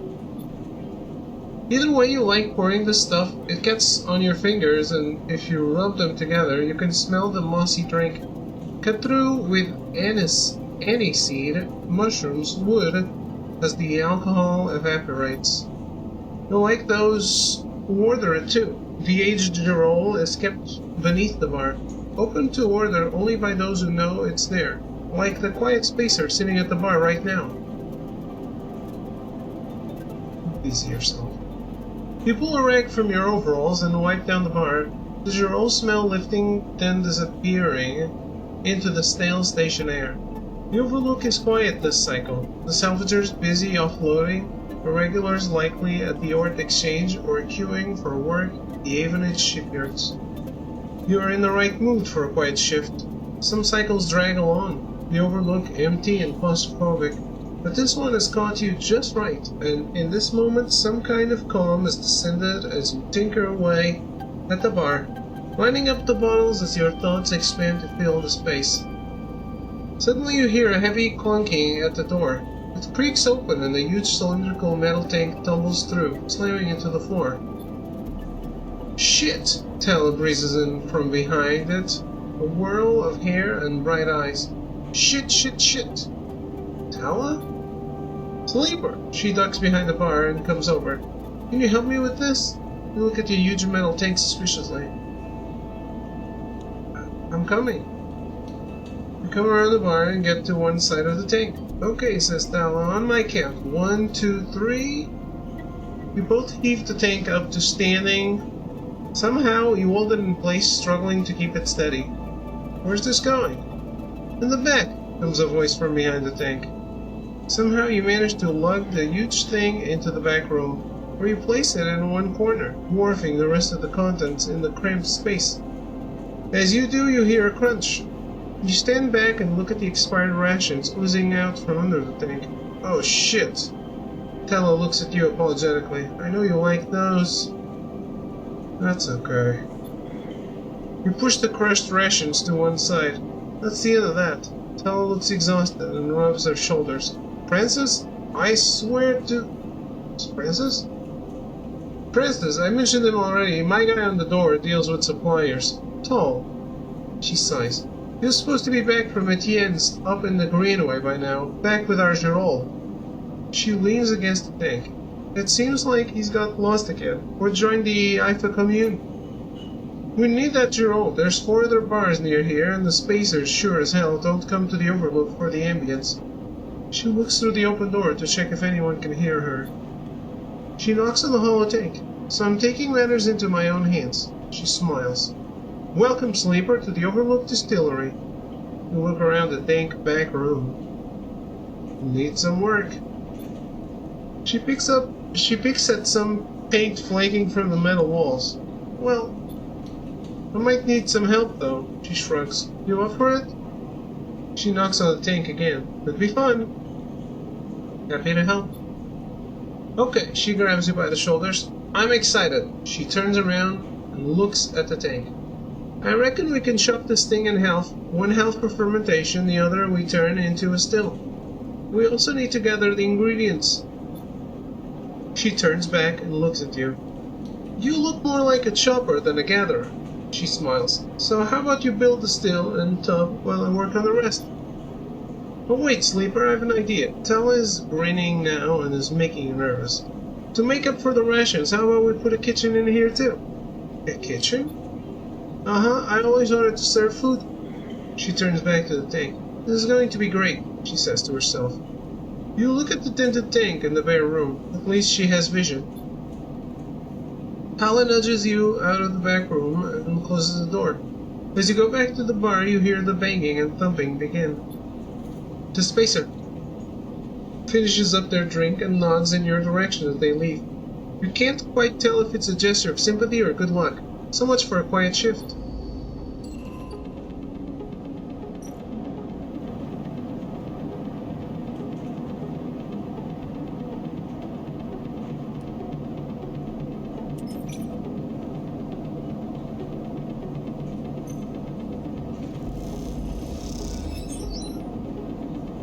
Oh, but this doesn't pay. Oh my god. There's so many jobs that don't pay at all.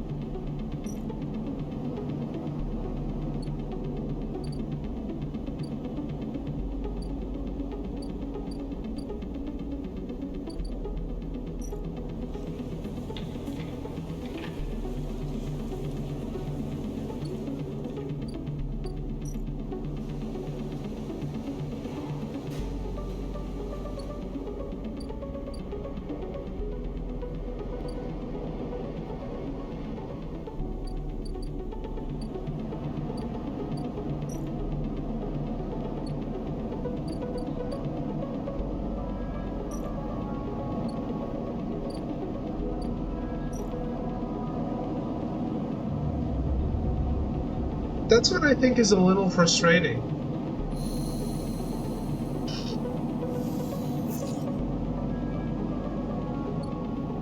And they're working for free a lot.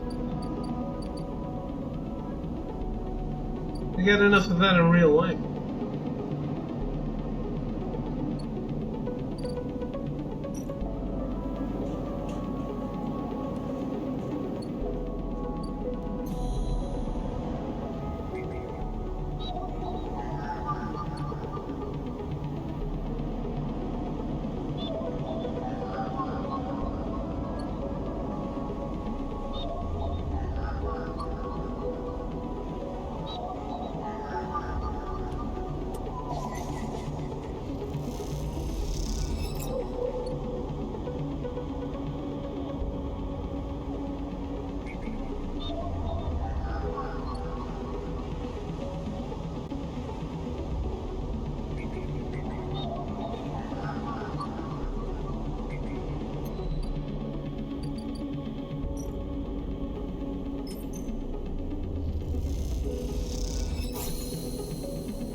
As you turn away from the terminal, the final cache of Yatagan data uploaded, the air crackles with white noise. Sleeper. Sabine's voice, weaker than before, comes through the haze. Sabine? A sigh of relief comes through the layers of noise. A call must be coming from somewhere on the station. This has to be short. I don't know if Yatagan are monitoring me. Her voice is hushed, distant. You try to focus on it. The data you've been bringing in from Yatagan agents. There's something in it I don't understand. A shrill howl rattles through the signal. This data is all gleaned from their implants, records of integration with their nervous systems, performance analysis, error rates, usage data. I installed many of these implants and I didn't enable any of this functionality. Her voice dips under the level of the noise, like a swimmer slipping beneath the water. You listen to the waves for a few seconds before Sabine re-emerges. It has to be somehow baked into their wetware's interface, and that's not all. The systems compiling this data are connected to some kind of transmission protocol. It's being broadcast. Wait, why? Every Yatagan enforcer is equipped with black market implants. Retinal enhancements, adrenaline boosters, pain suppressors. These implants are gathering data on themselves, on the enforcers' bodies, on their performance. Why? I can't tell. But I can promise you these foot soldiers have no idea this is going on. The background tone switches dropping to a grainy rumble. If they knew, I don't imagine they would be happy with the situation. Yatagan could have a mutiny on their hands. You lean toward the terminal, straining to listen to Sabine's faint voice. I need a few cycles to pull this all together, but this might be the information I need to pressure Yannick into releasing my debt. Yannick? He's one of the heads of Yatagan. They pause. It's better if you don't know him. Keep it that way. Suddenly, the banging echoes through the call. Sabine's voice suddenly whispered, panic. I have to go. Come back in 4 cycles. Then the sharp crack of a disconnect and silence fills the apartment. You step back from the terminal. What does Yatagan have to gain from monitoring its own members? You try to recall what you know about the gang, but you have little to go on. You think of Toshiro, Sabine's minder, his mirrored teardrop implant set below hard eyes. What data could they be gathering, and more importantly, where are they sending it?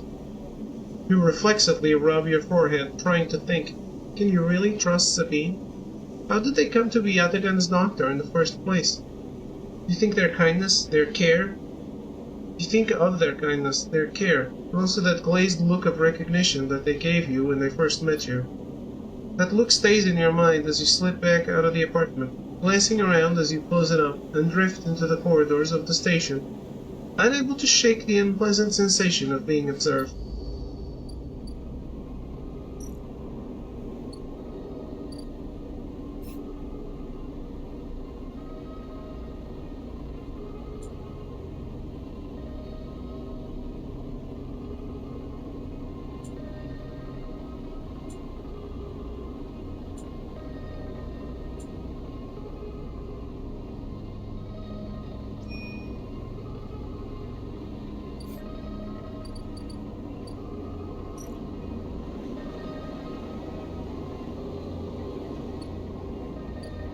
Yeah, I don't have it.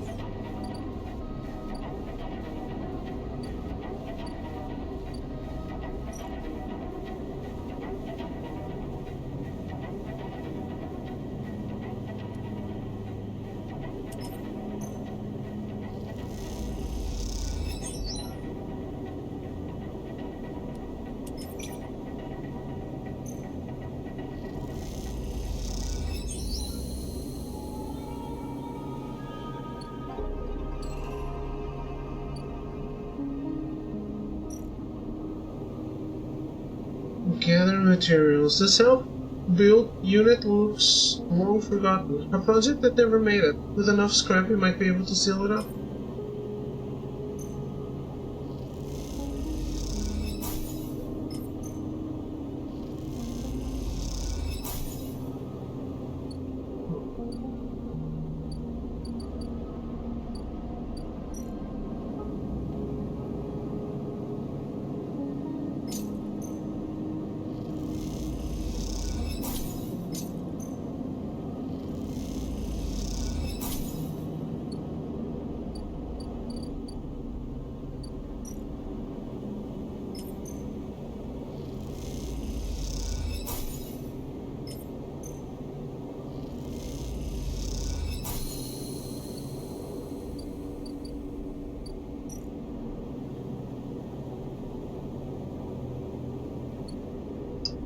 What the?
Complete active scenes. What active scenes?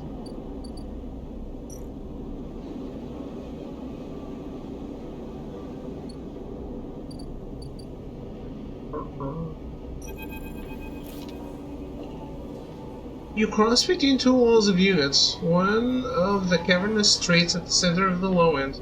The pressurized bridge is full of the clack of tabla, the shouts of children, the whir of air filters. Sleeper!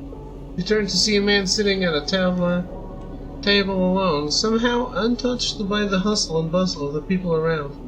He gestures to the stool on the opposite side of the table. Sit.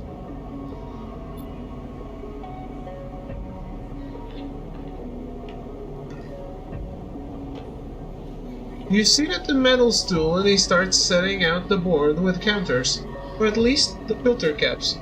Low-enders typically use in their place. Caster, he says, by way of introduction, looking over his glasses. Night or day? He asks, gesturing at the caps, crudely sprayed white and black.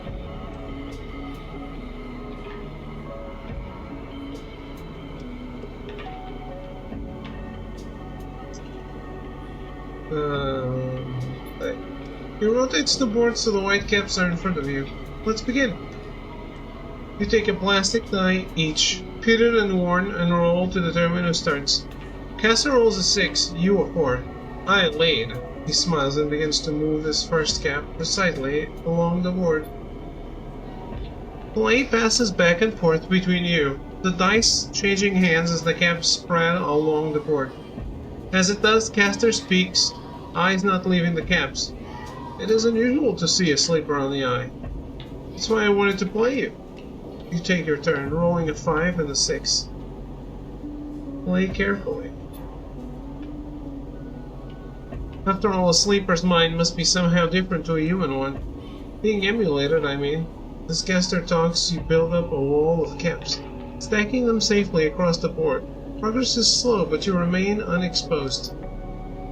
I don't mean to offend you, Caster meets your eye. I merely see that you are, by definition, different. What has been subtracted in the emulation? What has been added? He slides a single cap onto an open point. A risk and an opportunity.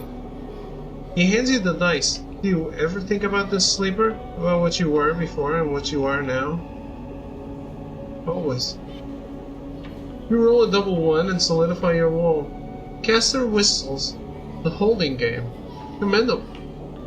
You can be brave to build from what came before. He rolls the dice and leaps your wall in a single move. We cannot idle too long, sleeper. The slower we move, the sooner we are caught. In the past you is not just an idea, a concept for you. It is a living, breathing person. He looks up over his glasses, his eyes bright and wide. You split from them like a shadow splitting from its caster. They may be sleeping now, yes, but one day they will awake and carry on with their lives unaware of your fate, no matter what it may be. He hands you the dice, smiling. You are a branch severed from the main trunk, an offshoot who refuses to die, so to speak.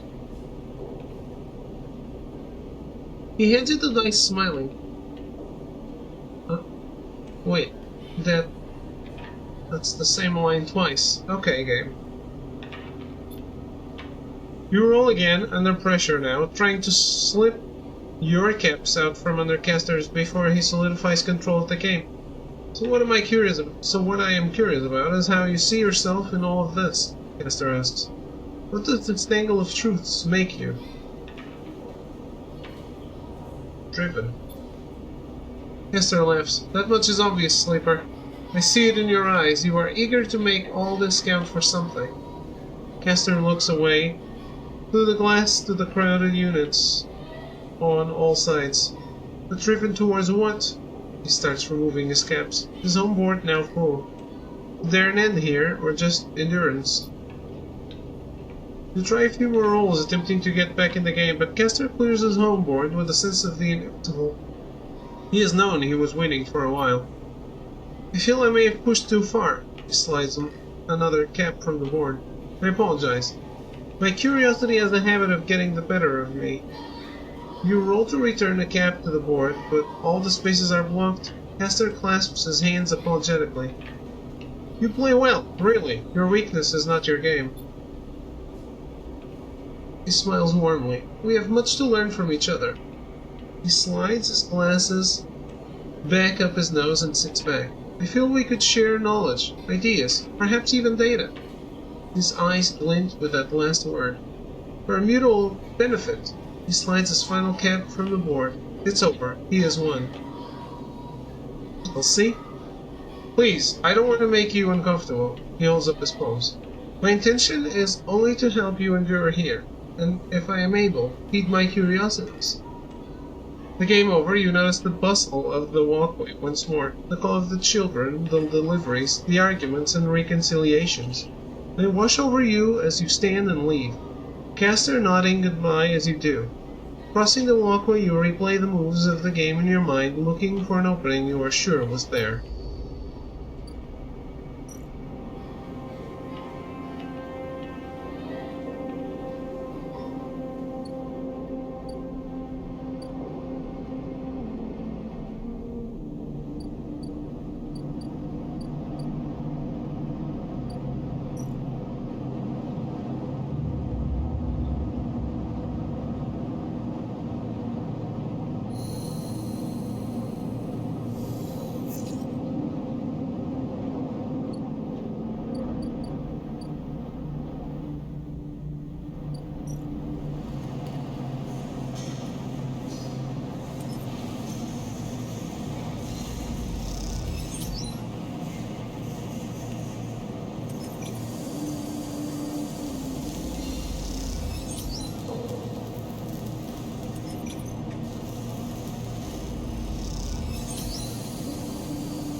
Each shift, a crowd of would-be workers gathers outside the shipyard, each of them clinging to a 4-digit number printed on receipt paper. These are their assignment numbers, and you are either called for a shift or you aren't. As you arrive, the crowd is restless, and chatter rumbles through the lines. For those who, like you, have graduated to the work teams, shifts are guaranteed. Having just walked out of a meeting with the supervisor where you were praised for your efforts, you feel the glow of a job well done. Yet you can't help but feel empathy for those huddled as you pass, waiting for their number to come up. You keep your head down as you leave the shipyard, feeling a little guilty as you do. "Hey, sleeper, wait up!" Lem's voice trembles as he shouts above the rumble of the crowd. And you turn to see him pushing through, Mina crying in his arms. "Lem! Good to see you, friend." He's breathing hard after shouldering through the waiting workers. "You made the work team, good for you." He tries to catch his breath, stroking Mina's hair as he does. "Shh, baby, give me a second here." He smiles weakly at you as he comforts her, and her cries start to fade. Through the crowd he sets Mina down by his side, shiny streaks down both her cheeks. As he does, you see he's clutching an assignment number on a crumpled piece of paper. "Waiting on a shift?" "Uh-huh, you know it. You know how it is." He puts his hand on her shoulder and she clings to his side. Esther, who usually takes her, is sick. He stretches. "I don't know." A noise sounds from the entrance, a klaxon, followed by a list of numbers growing brightly on a display screen. The crowd responds instantly, pushing and pulling as people try to wade to the entry checkpoint. Lem stops and turns back towards the crowd, then glances down at the crumpled paper. "That's my number. Shit, Mina." He starts patting the pockets on his gear and glancing around. "Go, I'll watch her." He blinks a little, staring. Thank you, I'll..." He crouches to Mina. "You're gonna stay with our friend here, okay? We're going to keep you safe and..." He stands back up. "Here, take her bag." He shoves it into your hands. "She's got food, Shit, I have to go." He backs away into the crowd. "Mina, I'll be back real soon, okay? Be good." Then Lem disappears into the roiling crowd who are now trying to get into the shipyard before it locks down. Mina stands staring, suddenly small without Lem at her side. She fixes you with a dark-eyed look you can't quite read. "Hey, Mina." She holds the stare unmoving. 2 parallel tear tracks still glint on her cheeks. "You okay, Mina?" She sniffs and looks down. In the bag. You unlatch the top of the bag and see a few metal containers fashioned from scrap components. A battered slate sits on top, blinking a low battery warning, and tucked beside it is a ragged rabbit, canned soon. Take the rabbit. You pull the rabbit out of the bag, its long limbs waggling as you do. Mina goes to jump and grab it out, but holds herself back. She stands and hugs herself, eyes on the rabbit. "What's their name?" Mina turns away and looks at the entrance to the shipyard. This isn't going well. Give her the rabbit. You hold the rabbit out and Mina snatches it from your hand. She hugs it tightly without looking away from you. "Bun Bun," she says, staring you down, ferocious despite her size. "Hi, Bun Bun." Move a little closer as you speak, closing the gap. "He doesn't speak," she says. She looks at you suspiciously, but her face softens a little. She waggles, Bun Bun in front of you, and then walks him up your arm and onto your shoulder where he sits. She pokes your arm a couple of times. "Are you really a robot?" "Sort of." "I am." "So cool." Mina has more questions, lots of questions. Questions about how you breathe, or if you rust. But before long you are talking about rabbits and what Esther, the lady you usually takes her, smells like, and whether or not fairies live in the ice heating pipes. You pass the time like this, sitting side by side on the floor of the walkway as others pass by. Sometimes talking, sometimes drawing on the slate, sometimes playing with Bun Bun the rabbit. And this is how Lem finds you, just as both of you are starting to yawn. He is dirty and tired, but Mina leaps up his legs and into his arms as he stumbles backwards. You two get on okay? He asks, trying to keep Mina from climbing onto his shoulders. Yeah, more than okay. Mina shoots you a smile from Lem's arms, her suspicion gone. Well, looks like Meanie can be nice. He pokes her in the ribs and she squeals in the light. Thank you, friend, I mean it. He gives you a warm, wide smile. I owe you. Look, he glances around. It seems like Esther, the lady who usually watches her, is going to be out for a spell. If you ever have some time, I'd really appreciate you coming down to our place in the Low End. He grins sheepishly. If you have time. But now I have to take this one to eat. He plays at biting Mina as she giggles in response. See you, sleeper. He waves and they stumble off down the corridor, drawing gazes from passing spacers as Mina's laughter echoes down the corridor in bright squeals.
As you arrive, Fang comes striding towards you, taking you by surprise. Let's go, sleeper! Puts a hand on your shoulder and turns you back the way you came.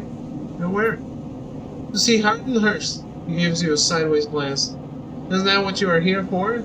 Steps into the passageway, guiding you down a ring towards the shipyard. Sorry for the hurry, but we have something of an opportunity.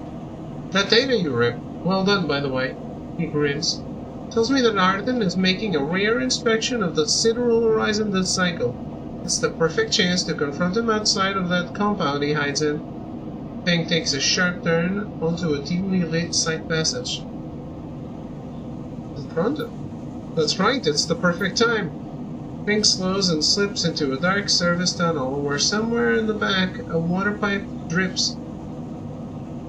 It's him, sleeper, the same Hardenhurst. Our worm ripped out decades of records that mention him by name, an entire trail of documentation from the first days of the Solheim collapse until now. He wrote out the whole thing, slipped into Haven Age when it first broke off from the Union. He paces in the tunnel, a hand rubbing at the back of his head. I need you to understand something about Solheim, sleeper. I don't know what you know about the collapse, but it wasn't as instant as it sounds. It wasn't like Solheim was here running the station one day and the next Erling's Union took power. Back then, Solheim knew this place was slipping away from them. As the palladium market collapsed, they tried to keep the contractors here working. The pay got smaller, the costs higher, people like my parents were forced to work non-stop just to keep a berth on the station and water in their tanks. Solheim squeezed every last worker until the mistakes, the accidents, were coming in non-stop. As new waves of contractors came in, desperate to work, Solheim welcomed them, taking bribes instead of checking pilot licenses. The whole time Solheim was folding up, dragged into court cases in the central systems, while the severed limb of a station still desperately tried to take all it could. The riots came after the collision at Dock 2. The young pilot is MEV overloaded with palladium, miscalculated his trajectory and took out a section of the ring. Hundreds died, thousands panicked. My parents told me people were terrified, and the blame fell squarely on Solheim. People like to tell stories about Erlin, how he brought the factions together, spoke to the crowds, turfed out Solheim. Maybe that's true, but my mother, pregnant with me, locked herself in their MEV and welded it to the dock while my father joined the improvised crews trying to seal up the ragged edges of the gap. He never came back. Feng pauses in the dark. They sealed it up though, and by the time they did, Solheim was gone, abandoning every one of us to the black. Apart. Feng finally turns his back to you, his eyes burning. From Shit's Lake Garden, Shitsu held their place, rode it out, and slipped into the new structure like nothing had changed, standing shoulder to shoulder with those they had exploited at every step. How is he still alive? We really don't know much about executives. That kind of power comes with certain benefits. Feng rejoins the main passageway, which is now wide and glass-roofed. Through the ceiling you can see ships in mid-construction, their flanks lit by flashes of plasma torches. The entrance to the shipyard is ahead. Let's go? Feng grins. Let's go show this shithead some consequences. He strides to the shipyard entrance and pushes through the doors. A web of corridors lead through the complex, snatches of the construction bays, always appearing through windows. Ships are suspended like whale corpses, skeletal, imposing.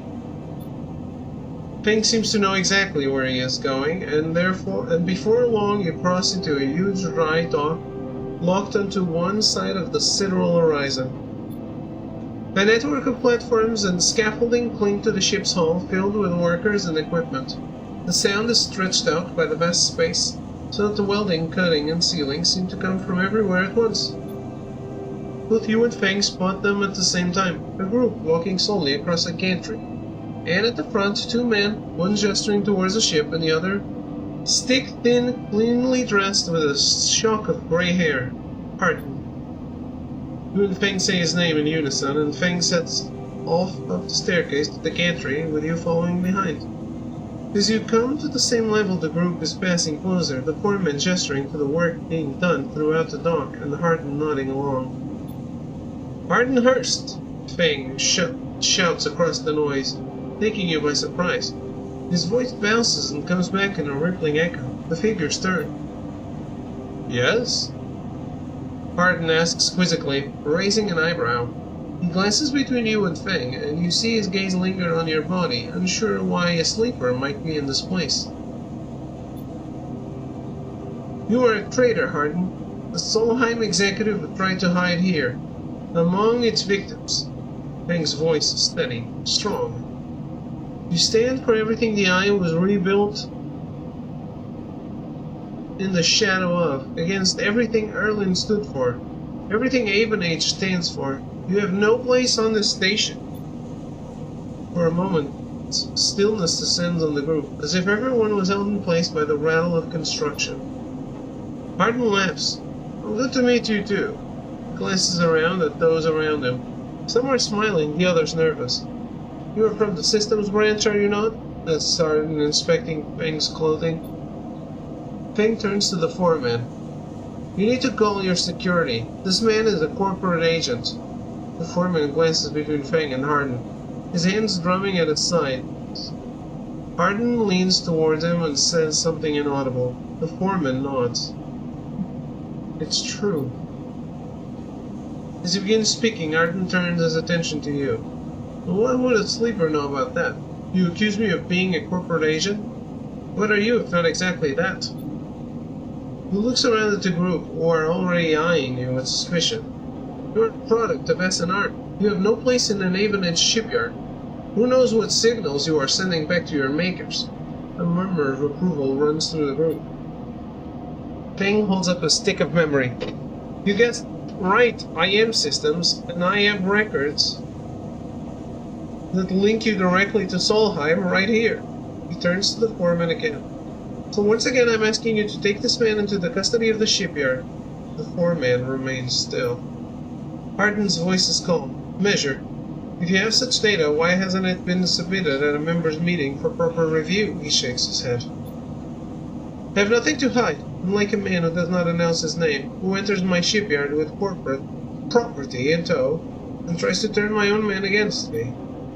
You hear it now, the echoing sound of boots on walkways coming from all angles at once, and then settling behind you. Please, says Hardin, submit the data through the correct channels, then we can talk. For now, however, you must leave. He gestures behind you to the security detail. Their hands on boxy black sidearms at their sides. Pig spits. Hardin, you shithead, you can't wriggle out of this one. The security officer draws their weapon and levels it. Feng turns and stares him down. Oh, Feng. You look at Feng. He shakes his head and puts a hand on your shoulder. Let's go, says Feng. And he pushes through security, heading back down the walkway. Once security has walked you out of the shipyard and nudged you back into the corridor, Feng picks up pace.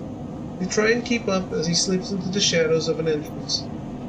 Feng is grinning ear to ear. You know, sleepers, sometimes people are exactly how you expect them to be. Something picks in his pocket, and he takes it out. Pings in his pocket. On the slate, a web of connections starts drawing itself out, stretching to a set of points around the ring. Got him, mutters Feng. What is that? That sleeper is something our worm added to Hardin's personal slate. We are tracking his outgoing messages. Feng's grin looks ghostly in the uplight of his screen. The old ways are best. Spook them good enough, and they'll give the game away. He jabs at the slate, and you see the web is being drawn over a map of the ring. Lines bouncing from point to point. All these dots? These are Hardin's buddies, and the ones he is messaging right now. We are going to find them all. That was on purpose? Of course, Hardin isn't working alone. We need a full set of or nothing. Feng glances around and slips the slate back into his pocket. We better split for now, sleeper. But this is exactly what we need. Good hunting. With a pat on your shoulder, Feng drifts away, back into the flow of people around the shipyard entrance. You watch him go, unsure whether to be angry or impressed.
Compressor is quiet today. The usual crowds are elsewhere, and the pumping music washes over a handful of spacers and a few drunks. Ethan is still in the same stool, in the same pool of light. His head is low, close to the bar, and the bartender is ignoring him.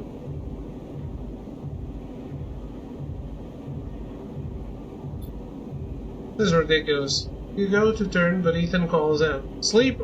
Turns to look at you. "Time to pay up again, is it?" He gestures to the bartender. "Come here, take their shits." No more, Ethan. Ethan doesn't even look at you. He props his elbows on the bar and holds his head. "Sleeper, it's been a long cycle." "I don't care."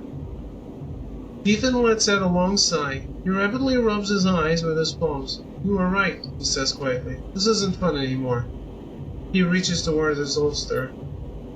His elbow slips and the gun tumbles out. It clatters on the bar and falls to the floor, bouncing onto the ground between you. Both you and the bartender look at the gun, stare at it. "Butterfingers," says Ethan, and puts out a hand, beckoning for you to give him the gun back. "If you would."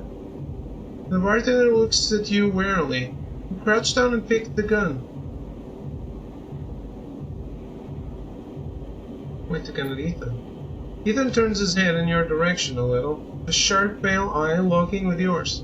The bartender backs away. "Oh." He turns on the stool. "Oh, Sleeper," he stands. "This is more like it." It probably has no bullets, or I can't fire it. His biometrics. But I'm gonna pull the trigger. You know, wait, you pull the trigger.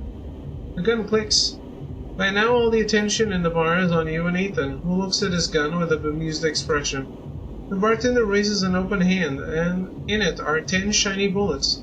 10 shiny bullets he took out of the heat of Ethan's gun while he was asleep on the bar. Ethan smiles at the bartender. "Oh well," he says, and grabs the gun, slamming it back into your face in a single move. You stagger back and drop to a knee. Somewhere nearby the gun clatters onto a surface. The hit's a glancing blow, but it makes your vision swim. Through the blur you see Ethan wrestle up a small, thin slate from his belt and hold it up. "Enough of this. I'm logging the job and calling it in." Ethan taps at the slate. "No more playing." Your head aches. Ethan taps through a few screens impatiently. He swears and taps again. He starts shouting a dull echo to your ringing ears. He starts screaming at the slate and throws it across the bar. He crouches down and grabs you by the chin, his face close, his breath heavy with drink. "Hestenard just screwed me," he grins maniacally. "They canceled the contract." He stands up. "They canceled the contract!" He shouts at the ceiling of the compressor. You stand up, struggling to your feet, the sting of the hit fading. Ethan is rubbing his temples, his face pale. You hear a clicking sound like coins being counted, like bullets being loaded into a magazine. When you shake off the last of the blur, the bartender has Ethan's pistol trained on Ethan's head. Ethan stumbles back towards the middle of the room, all eyes trained on him. "I'll kill all of you," he screams. He stumbles into the wall, spinning away towards the door. "I'll be back for that," he shouts at the bartender and lunges out of the compressor. You steady yourself on the bar and catch your breath. The rumble of conversation returns. The bartender goes to say something, but then thinks better of it and begins to clean the bar.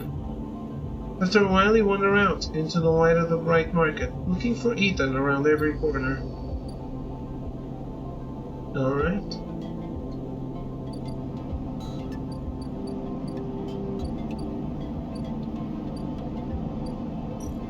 Fucko got fucked.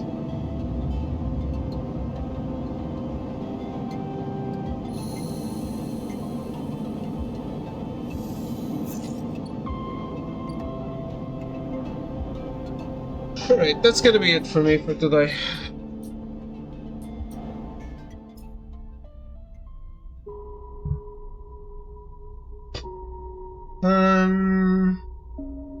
I guess we'll see where we are headed tomorrow. Probably to the bad ending. I'll see you all tomorrow. Have a good night, goodbye, and thank you for watching.